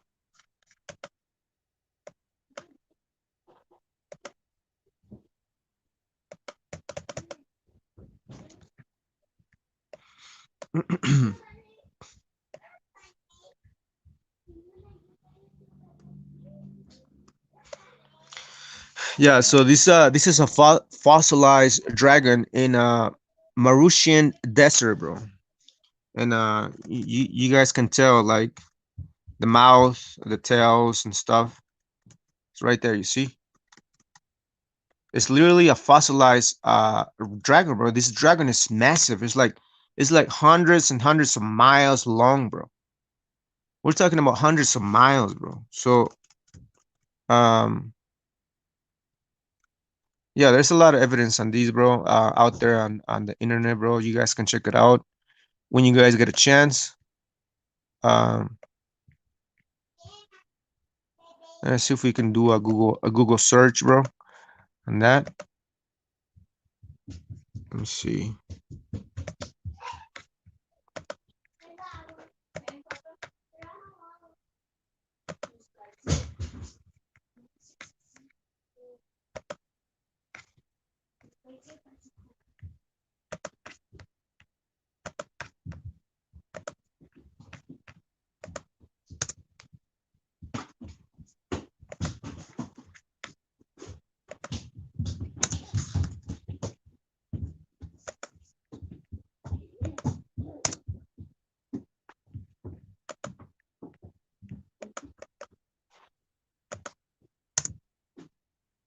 Yeah, give me a second, bro. Give me a second. I'm gonna try to find, see if we can look at it together, bro. Yeah, I found it. See, it's right there, bro. That's a giant fossilized dragon, bro, which is literally like hundreds of miles long, bro. You know, so there's like a lot of records of these things, bro, all throughout the internet, bro. I mean, and the evidence is there, bro. It's not like we're just making it up, bro. It's just these things were real. I mean, whether they were giant beings on this planet, like literally, like, and that also proves like the genetic experiments that a lot of these fallen angels were doing, uh, um, on this planet, like back in those days, bro. You know, so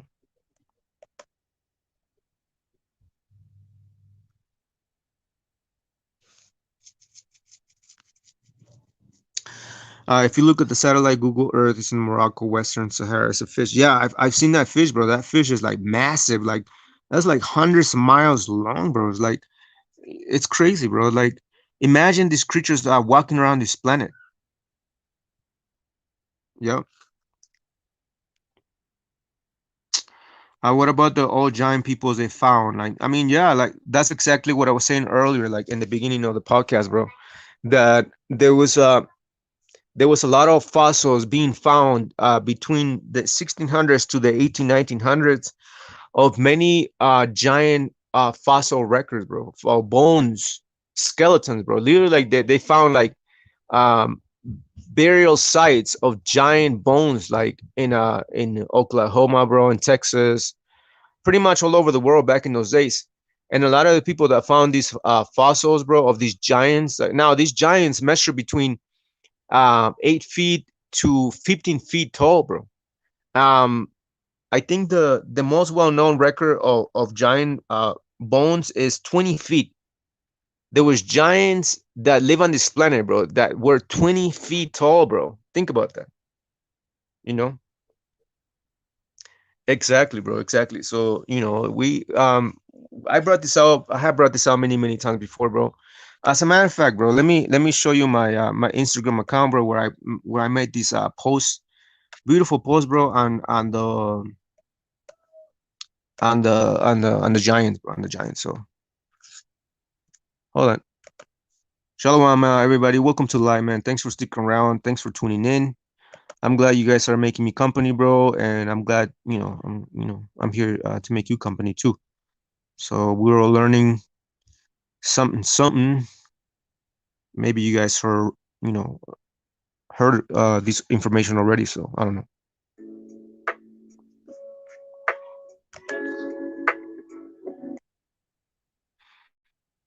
Yeah, so that's my Facebook account, bro. Anybody that wants to follow our page, bro, check us out. So on and so forth, bro. That's my page. I have over 866 posts, bro. So check us out, bro. But let me show you, bro. Let me show you this real quick. Let me show you, bro. Bro, this is a beautiful pose, bro. That's I was doing a bonfire, bro, and I was listening to music like meditation music, bro, and the flames like the coils that were hot, they were following the same rhythm of the music, bro. Like literally, it's just beautiful. I'm gonna show you. Hold on, watch. I'm gonna show you. Let me show you what I'm talking about. Watch.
Anyways, man. So yeah, that's that was pretty interesting, man. That was I was doing a bonfire one night, bro, out in the wilderness, bro. Uh, and Yeah, man, I was playing some like meditation music to like relax and just meditate on the Most High. And the coils, bro, like the fire was following the same rhythm. I mean, you guys heard it, right? But yeah, I thought that was interesting, so I made a post on that. But yeah, so let me show you, bro. Let me show you. Oh, that's my drawing, bro. That's I used to draw back in the day. That's my drawing. But yeah, let me see. We can find these things.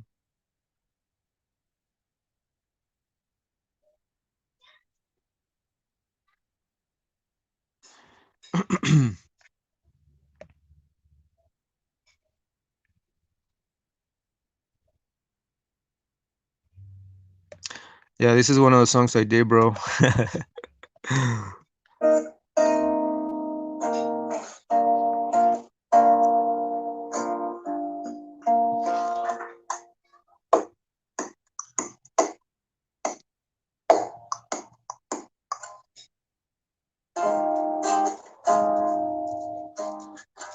Crime, famine, natural disasters.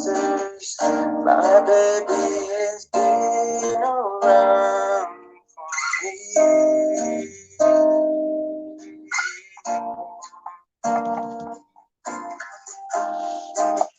kingdoms are falling, angels be calling. None other could ever make me.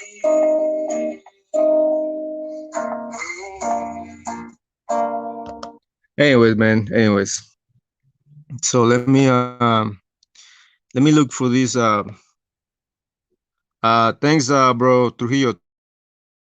Thanks. I want to show you this post that I did a long time ago, bro, about the Giants, bro. Because even when I was in the Christian church, bro, I was always fascinated with like these forbidden knowledge, bro. This ancient knowledge that has not been taught, and it will not be taught in schools. Why? Once again, going back to the status quo, bro.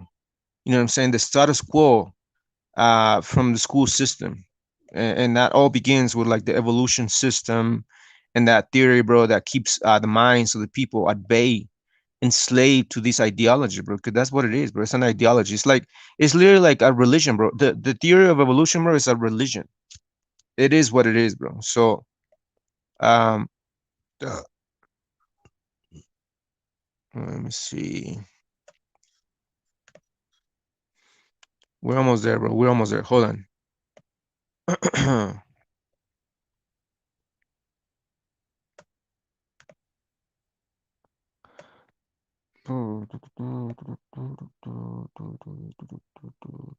Oh yeah, let me show you this piece, bro. I wrote this piece, this song, and visit this piano store, bro, and I like just sit down, bro, and like the most I give me this melody. So,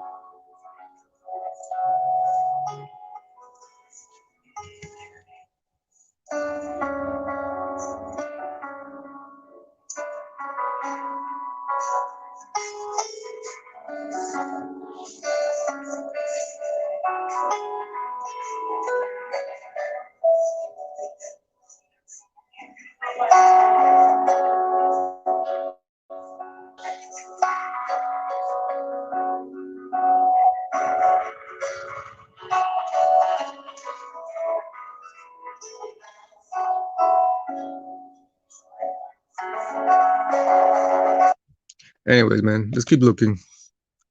We're almost there, bro. We're almost there. Oh, bro, my knives, bro. I don't know. I love knives, bro. I've always been a fan of knives, so those are my knives. I always have knives, bro. I lose some, bro, and I buy some more, bro. I lose some and I buy some more.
Bro, this is like an old post that I did when I used to battle a lot of these Negro lives, bro. And my Instagram account was called Quadash. But I did a Google, like a Google, you know, map thingy. Um, how long would it take for us to walk from Syria, right, or so-called Iran, into Turkey? Because that's basically what a lot of these cats were saying back in those days. The Arthur was in Turkey. It literally takes 19 days and 8 hours, bro. That's a cut right there without using the Bible, bro. You know, I'll be like, Jakes be like, the Northern Kingdom went to Turkey. Really? Really?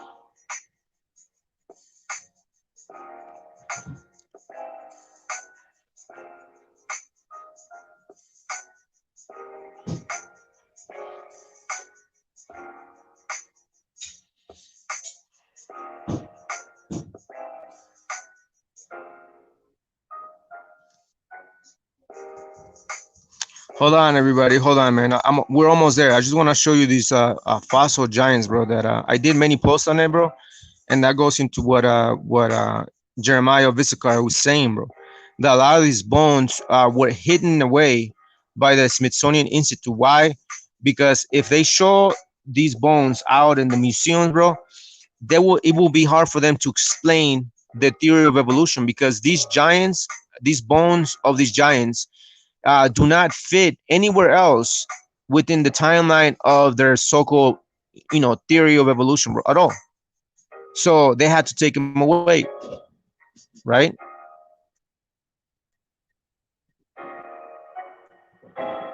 We're almost there. We're almost there. We're almost there.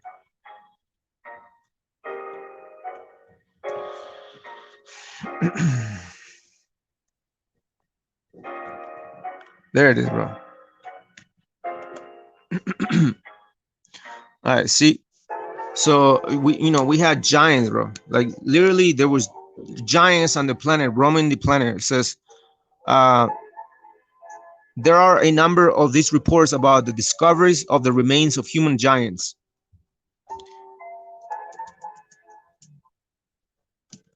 Keep in mind, numerous times these findings were turned over to government authorities, particularly to the Smithsonian Institute by conscientious and well-meaning citizens. You see, only to have these artifacts then disappear permanently.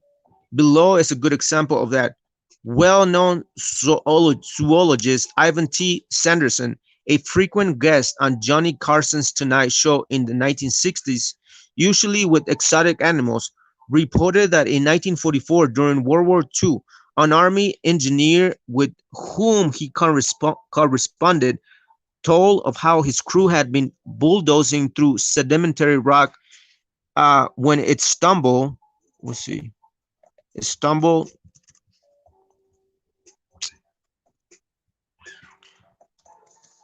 Hold on. When it stumbled upon the appeared to be a graveyard. In it were crania that measured from 22 to 24 inches, bro. That's a long skull, bro. 20 to 24 inches from base to crown, nearly 3 times as large as an adult human skull.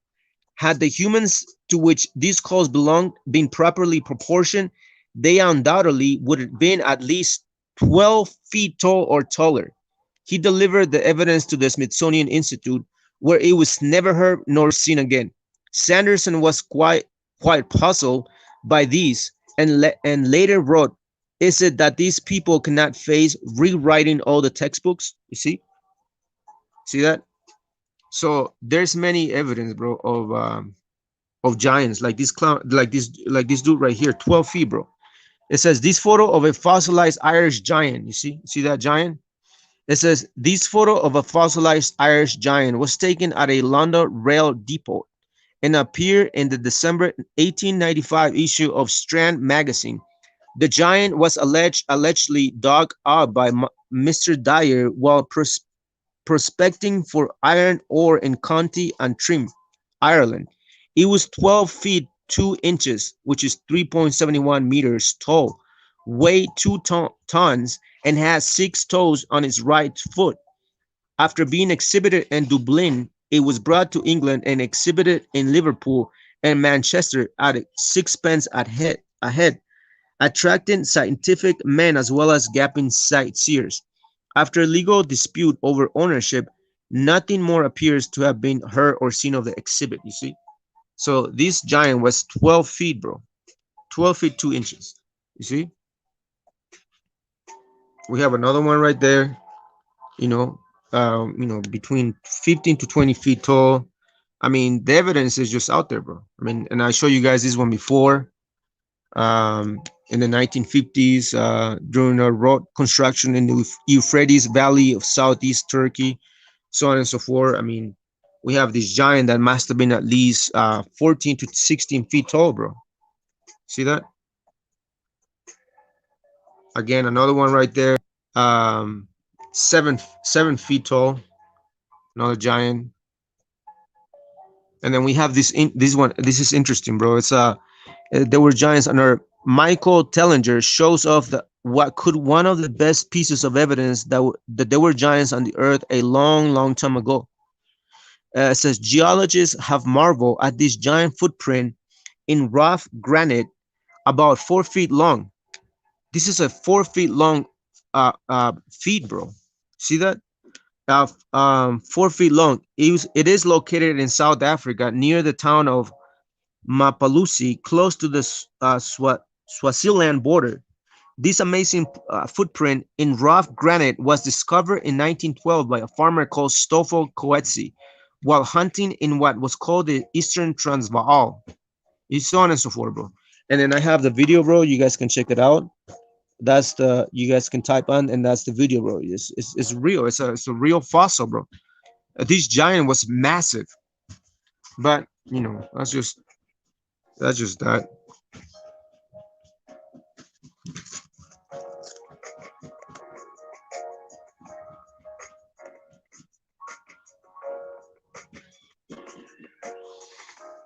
Anyways, man, going back to the fossils, right? We know that the fossils, bro. The fossil record is completely false, bro. It doesn't prove evolution at all. So it's just a bunch of conjecture, bro, that scientists have been pushing out in order to deceive many, including a lot of our children, a lot of people that are, what would you call it? Simple-minded. Simple-minded people that are easily brainwashed, bro.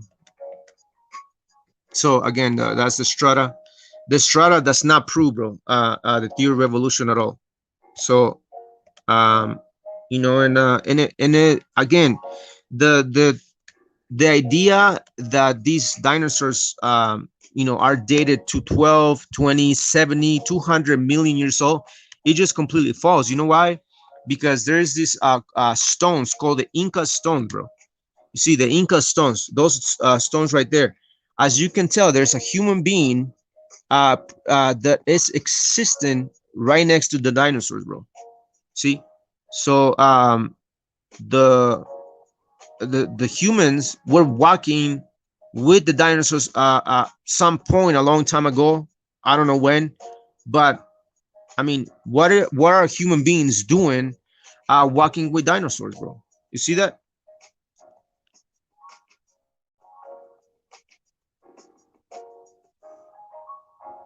You see that, bro?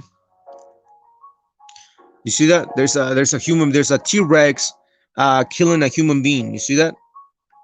So literally, like these fossils are not millions of years old, like scientists want us to believe.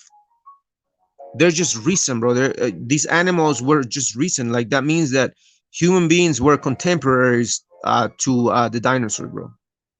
See, otherwise, how did they have this idea to draw these dinosaurs? Like back in the days, there was no textbooks to show you how a rhinoceros looked, like a T-Rex, how they look. Yet, the natives of South America were able to draw dinosaurs the way we read them in the textbooks today. Do you understand? So that means that there were human beings that lived alongside dinosaurs back in those days. Going back to the idea again of 200 years old, 70 million years old, of dinosaurs being in existence is completely false, bro. I don't know where, again, going back to the idea of, what would you call it, theoretical science versus empirical science, bro. You understand? So again, if there is no proof of these theories of these dinosaurs being 70 million years old, 20 million years old, bro, because as we can tell, according to the Inca stones, we see human beings being contemporary to dinosaurs or living alongside dinosaurs. So that let us know something. That means something. That has to mean something to us, that perhaps human beings and dinosaurs walk alongside each other back in ancient times, bro. And this is why we see them not just in the Inca stones, bro, but all throughout many other civilizations in which they're able to draw dinosaurs on their records, bro, in their as artists and paintings and whatever they like. So it's right there, bro. See, we have a dinosaur eating a human being. We have a human inspecting someone. I don't know. See that? We have a Brontosaurus, Brontosaurus. You see that? The most giant mammal in existence, right? According to the record. Uh, Again, and we see a human being. See, see that? See that? We have a I don't know if is that a T-Rex or Gallimonus or whatever they like, eating a human being. You see that? So these dinosaurs were not 200 million years old, bro. Like they want us to believe, bro. So the question will be, who's lying?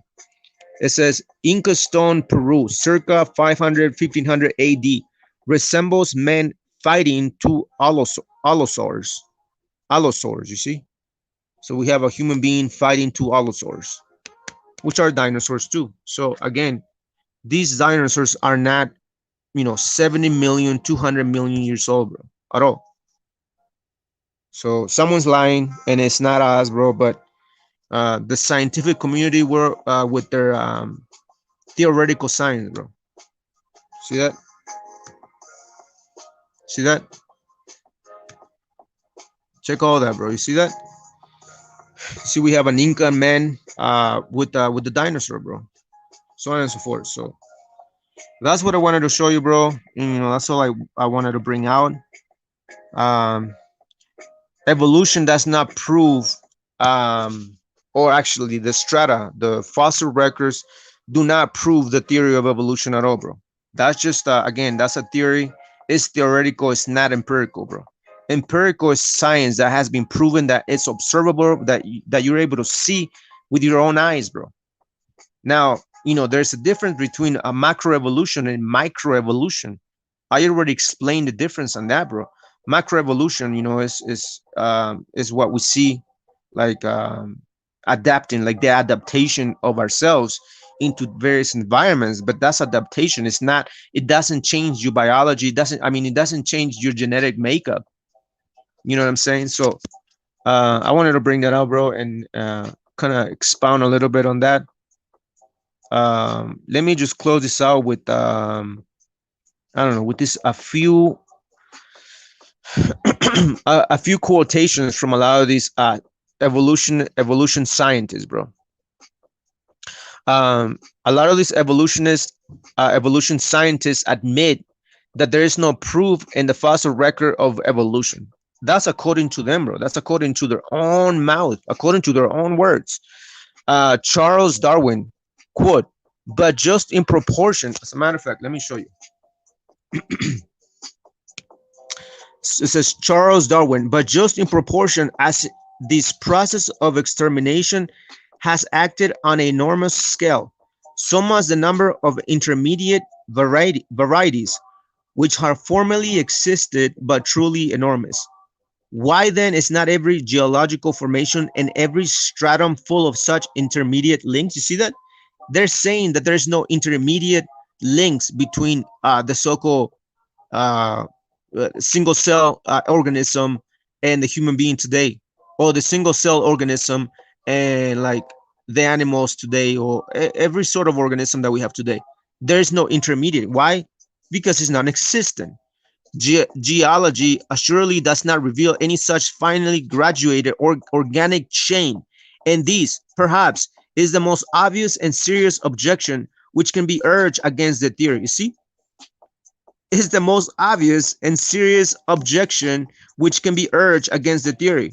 The explanation lies, as I believe, in the extreme imperfection of the geological record. You see, out of the horse's mouth, Charles Darwin says the explanation lies, bro. See, lies. Oh man. Charles Darwin, lastly, quote, looking at not to any one time, but to all time, if my theory be true, you see, if my theory be true, what is Charles Darwin theory?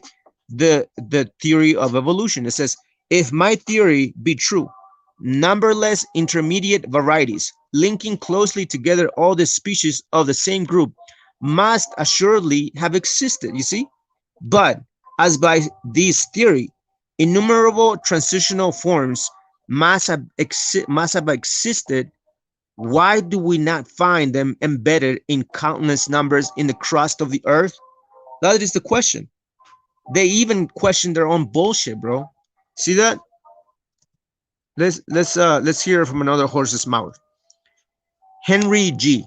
Quote, no fossil is buried with its birth certificate. That and the scarcity of fossils means that it is effectively impossible to link fossils into chains of a cause and effect in any valid way. To take a line of fossils and claim that they represent a lineage is not a scientific hypothesis that can be tested, but an assertion, you see, that carries the same validity as a bedtime story. Amusing, perhaps even instructive, but not scientific, you see? Not scientific, not scientific, bro. Let's read another one. Jared J. Nelson, quote, the idea that one can go to the fossil record and expect to empirically, you see, the empirical evidence, the what the exactly what we've been talking about since the beginning of this podcast. The idea that one can go to the fossil record and expect to empirically recover an ancestral descendant sequence, be it of species, genera, families, or whatever, has been and continues to be a pernicious illusion, you see? So this whole idea of the fossil record proving the theory of evolution is a pernicious illusion, bro. It's not scientific, like Charles Darwin said, so on and so forth, bro. I mean, we can go on and on and on and on and on and on and on, you know? So there it is, bro. I want to close with that, bro. I want to bring that out once again, proving the fossil record, bro, versus the theory of evolution. It's not verified, bro. It's not empirical science. It's not empirical evidence, bro. It's theoretical. And so, what did he say, bro? It's a pernicious. What is it? A pernicious.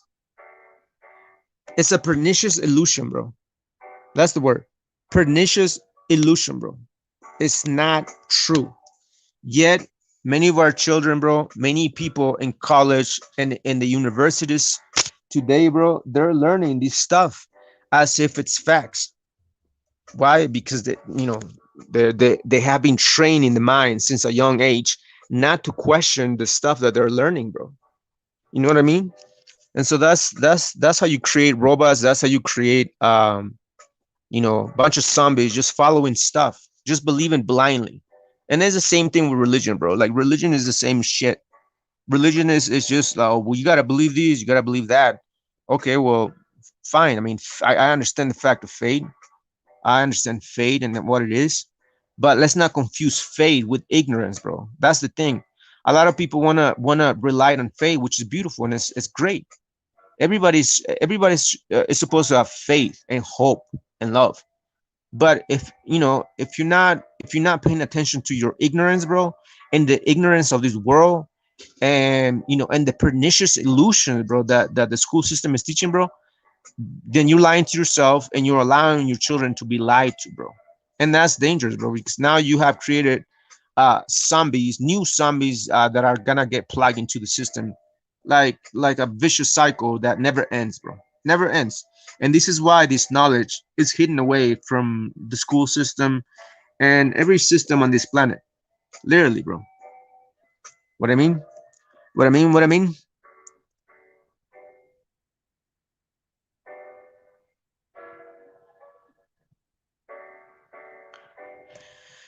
Let me read this last one, bro. This is beautiful. It says, according to Mark Sarnecki, quote, a major problem in proving that the theory has been the fossil record, the imprints of vanished species preserved in the Earth's geological formations. This record has never revealed traces of Darwin's hypothetical intermediate variants. You see? Again, even Darwin himself said it earlier. You guys remember that? When we read it, that there's no intermediate species between the one's single cell organism to the highly developed organisms that we see today. There's no intermediate variants, bro. Instead, species appear and disappear abruptly And this anomaly has fueled the creationist argument that each species was created by God. You see, which is true. Everything that we see has a designer, a creator, bro. So that's it on that, bro. I want to end with that. Anybody has any questions, let me know. Anybody wants to come on the show, let me know before we log out. That's all I wanted to bring out. Hope you guys were edified. Hope you guys learned something. Um, um, um, um, um, um, um. What else I want to bring out? Hold on.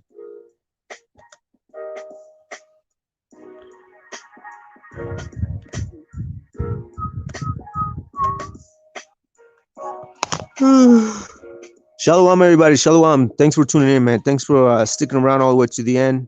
Thanks for tuning in, man. And thanks for keeping me company as well. Happy Monday. Hope you guys had a great weekend. And again, Friday night, Miami, bro. We have Jeremiah, the Philistine Slayer, that is gonna do a beautiful presentation on the book of Deuteronomy, chapter 28, verse 16 to 68. Regarding the so-called Hispanics and Native Americans fitting all the curses on the ends of the earth, aka Arzareth, aka Mesoamerica, bro. And he's gonna bring it out, bro, with in detail, bro. So stay tuned, be prepared to take a lot of notes, bro. It's gonna be beautiful, bro. So, I just wanna give you guys heads up. For Friday night, Miami, we have Jeremiah, the Philistine Slayer, that is gonna do a beautiful presentation on the curses that pertains to the so-called Hispanics and Native Americans, and how our people fit all the curses to the T. Pablo de Santiago, man, I actually did a post on that, bro. Let me show you. Hold on. I did a beautiful post on that because there's a lot of misconfusion when it comes to the elongated skull, bro. So watch this.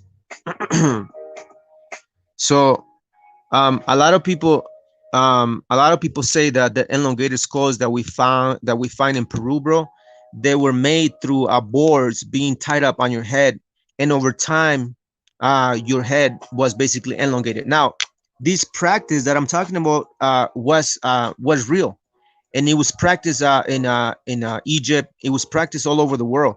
But why was it practiced? Were they copying? Were they trying to copy someone else? Yes, they were trying to copy like the progeny of the fallen angels, like the Nephilim, like these Nephilim, the Anunnaki, so-called Nephilim, Anunnaki, fallen angels, whatever you want to call them.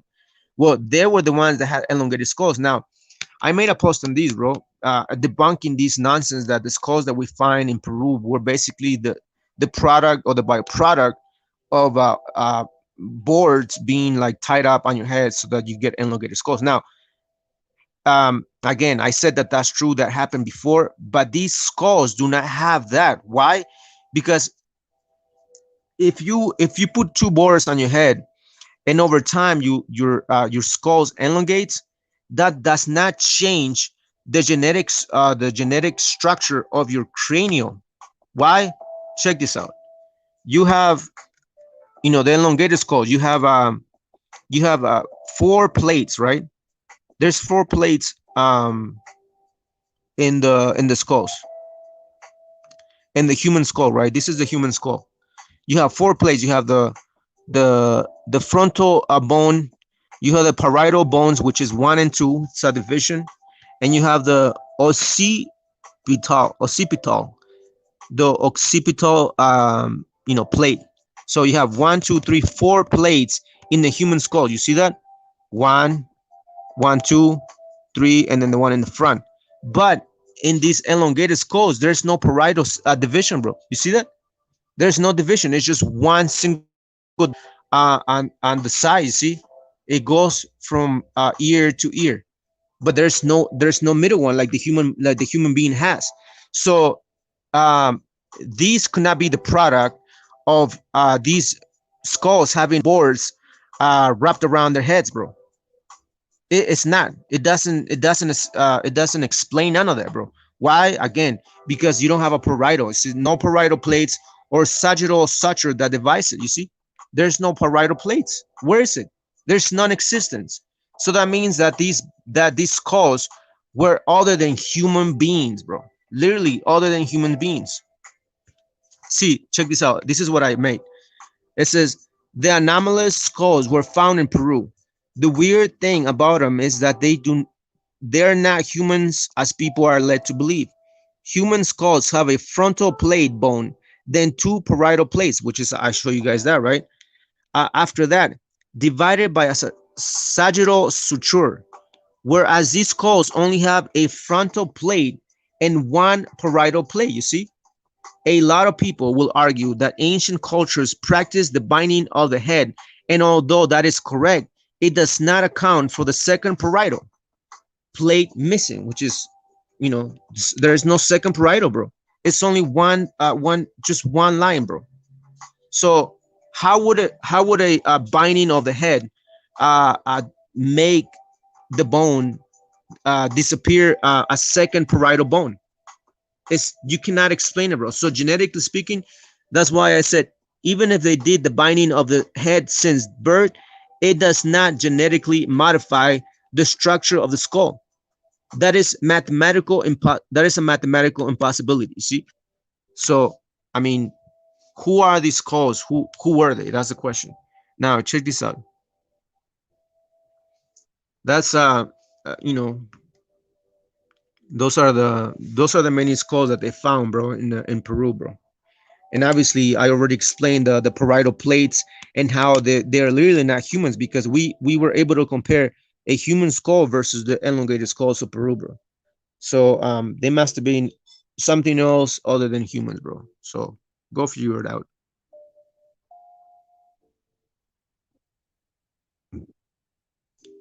Yeah, man, I know. Just like the some of the Egyptian pharaohs had like elongated skulls, bro. Like a bunch of these Hamites. Again, you guys gotta understand, like a lot of these Canaanites, bro, they were mixing in with like fallen angel, like seed, like fallen angels, like mixing their genetics with fallen angels. That's why a lot of the Canaanites had to settle close to Hermon in Lebanon, bro. Why? Because Hermon in Lebanon, that mountain was where the fallen angels fell down, and that's exactly how the worship of Baal and Ishtar or Ashtaroth began, bro, back in those days. Because a lot of the Canaanites, they understood that there was a visitation by fallen angels on Mount Hermon back in those days, and that's why a lot of the Canaanites had to settle in the land of Canaan closely to the Mount Hermon, bro. That's why like the cities of Canaan was Tyre and Sidon. They were close to the Mount Hermon, the mountain in which the 200 fallen angels came down back in ancient times during the times of Jared, bro. You know what I mean? Yeah, I watched that movie, bro. I watched it. I did. But yeah, man, that's all I want to bring out.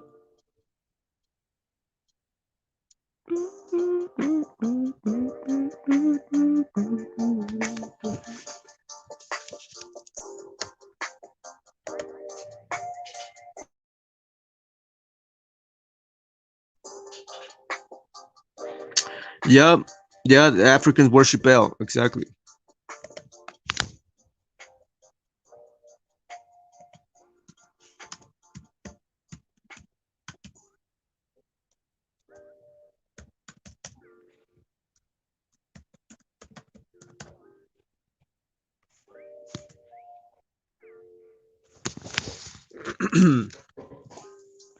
Yeah, that's what Trujillo was talking about, bro.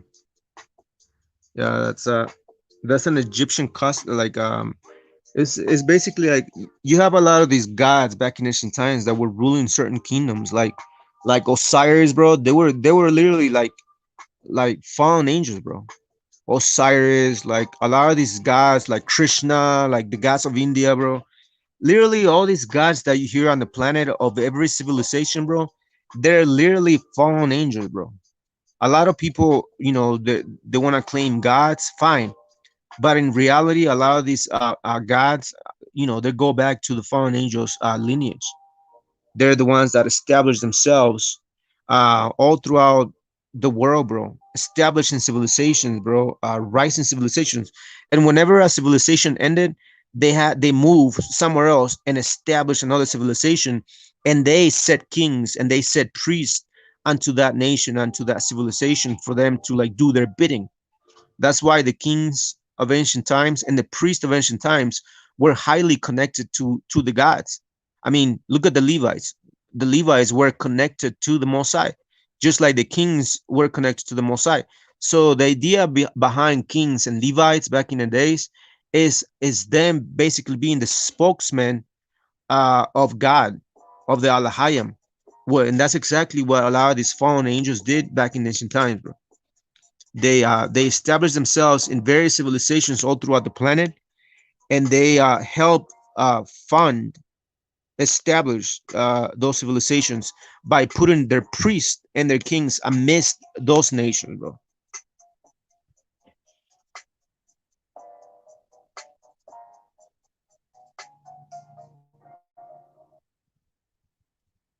So,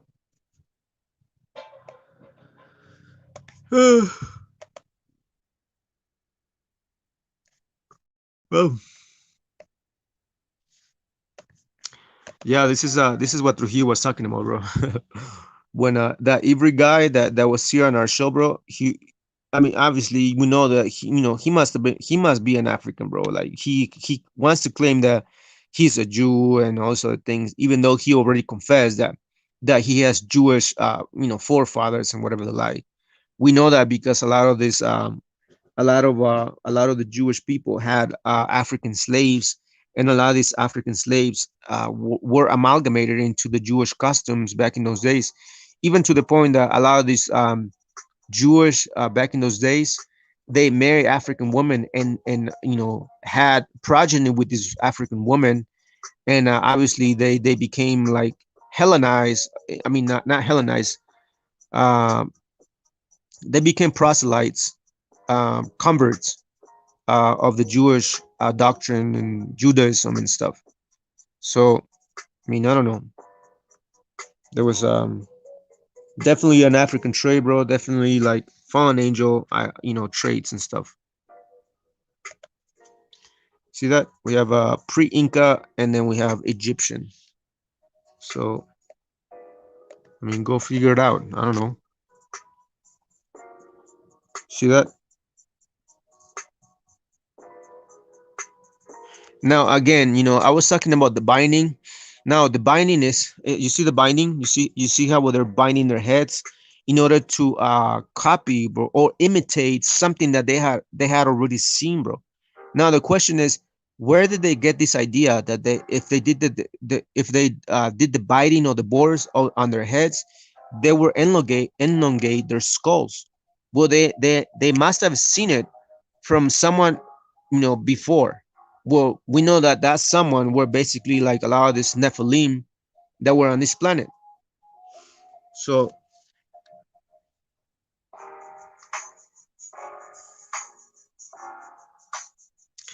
I don't know. I don't know if Melchizedek was a giant, bro. But we know that he was a priest of the Most High. You know, and that's supposedly like that's a depiction of one of the Incas and Mayans. Yeah, he's a Mayan, bro. And then we can see the similarities of the Inca skulls versus the Mayan man right there. And you have the Inca. There's an Inca depiction of the skulls, bro.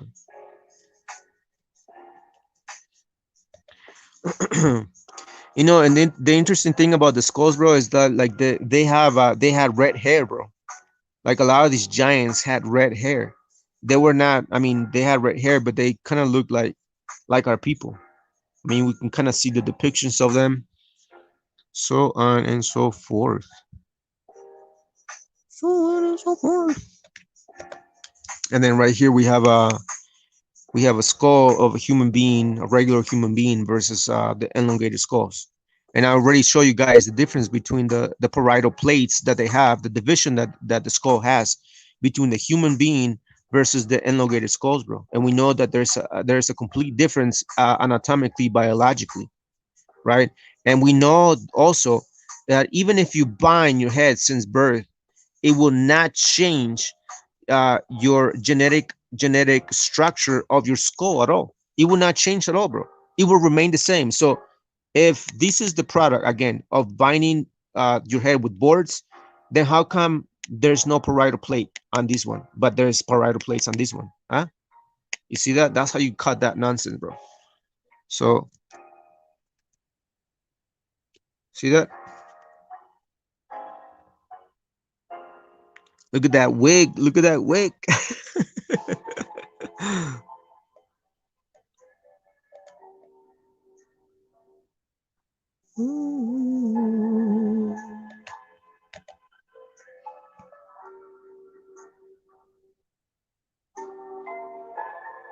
You see, elongated skull with auburn hair, paracas. See, it has reddish hair, bro. So these guys must have been, I mean, I don't know, their genetics must have been something else, bro. For them to even have red hair at all, bro. So it's crazy.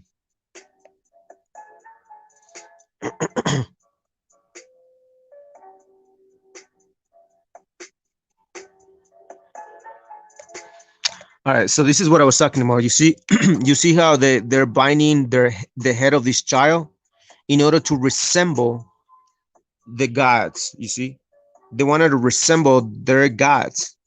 So I mean, again, doing the biting bore on your head does not change the parietal plates on your skull. Just like I already showed you guys before, right? I show you guys this. See that? You have a human skull which has two parietal plates, one and two, versus the elongated skulls. There's no parietal plate. So if the binding of the bores took place on these skulls, then where is the second parietal plate? There's none. That means that these skulls are different than the human skulls. See, no parietal plate. See the no parietal plate, and one and two parietal plates. See that? One and two. Zero, none. It just disappeared. It's impossible, even if you bind your head for since birth. It's impossible for the parietal plate to disappear all of a sudden just because they put a bore on your head, so on and so forth. You know? Exactly. Torpedo heads, man. But anyways, man, that's all I have. Shalom, everybody. You guys have a great night. I'm gonna take off. I'm gonna get some rest, bro. Watch some movie or something. Chillax or something. Anybody else have any questions? Let me know. Warrior Seal, Shalom, bro. Shalom. Thanks for coming on, bro. You're a little late, but thanks for coming on, bro. Yep. Yep. Oh.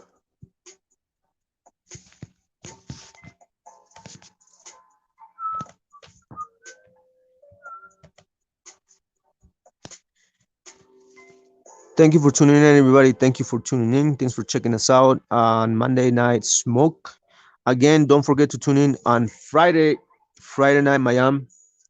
We're gonna have Jeremiah, the Philistine Slayer, bring out a beautiful presentation proving how Hispanics and Native Americans fit the curses to the T in the Americas, whereas we know that West Africans can't even prove the curses happening or taking place in West Africa at all. So stick around, tune in on Friday Night Miami, bro. It's gonna be beautiful. It's gonna be interesting, bro. It's gonna be a lot of information. It's gonna be brought out. So thanks for checking us out, man. We um we are gonna sign out. We are gonna sign out. I've been talking for 2 hours and plus. minutes. So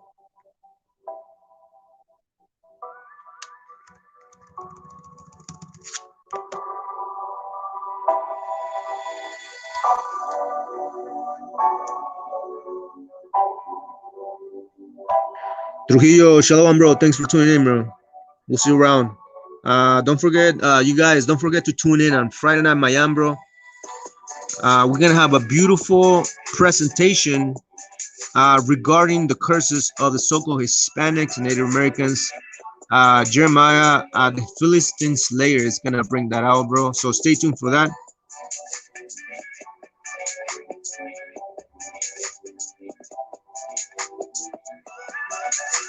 All right, man.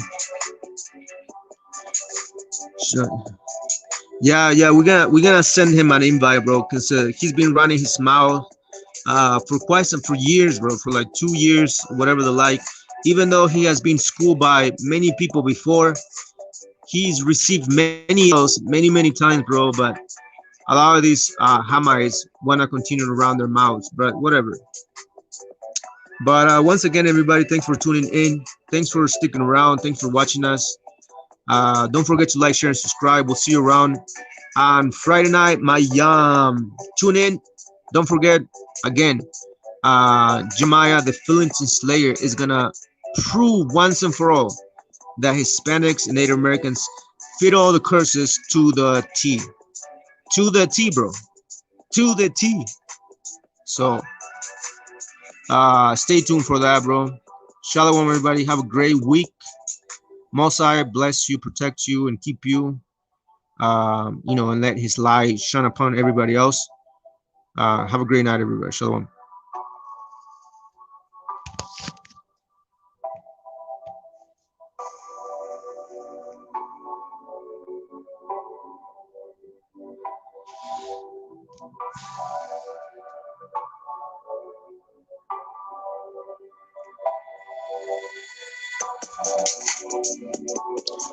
Yeah. Shalom, everybody. Shalom. Thanks for tuning in. You guys have a great night. We'll see you around. Go to bed. Get some rest. Chillax. Smoke some weed. No, I'm joking.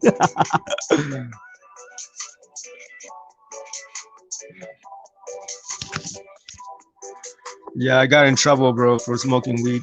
But anyways, man, you guys have a great night. Don't forget to invite a lot of these Negroites, Africans, Hispanics, Native Americans on Friday Night Miami, bro. It's gonna be exciting, bro. So, man, tune in. Don't miss it. Don't miss the train, bro. Friday Night Miami is when the curses of Deuteronomy 28 pertaining to the so-called Hispanics and Native Americans are gonna be proven once and for all.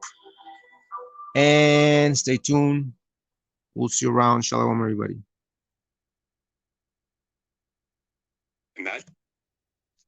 All right, man. We're out. You guys have a great night, man. Sign out.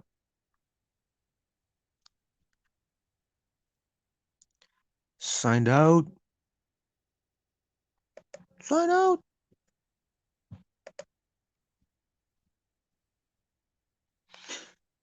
Yeah, man. Yeah, exactly. Yep. There's gonna be again, Brother Jeremiah, the Philistine Slayer, is gonna do a beautiful presentation, bro, for us. And Friday Night Miami, bro. He's gonna prove all the curses, bro, with historical evidence, proving that the so-called Hispanics and Native Americans fit the curses to the T. So stay tuned, man. Invite everybody else, bro, because it's gonna be a beautiful class. This is gonna be like the sword of David, bro, just slaying all these false doctrines, bro, out there, especially like a lot of these Negroites, Ignoralites, saying all this nonsense and lies, bro, to Hispanics. So shalom, everybody. Have a great night.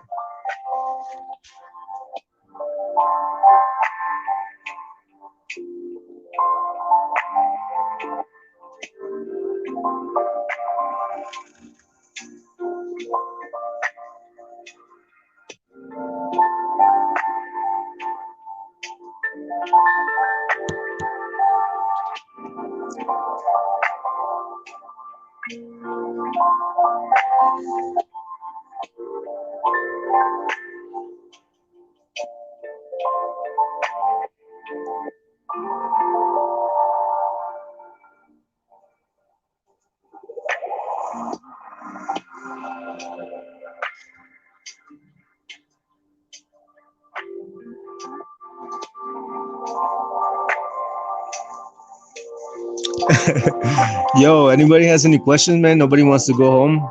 Nobody wants to sign out.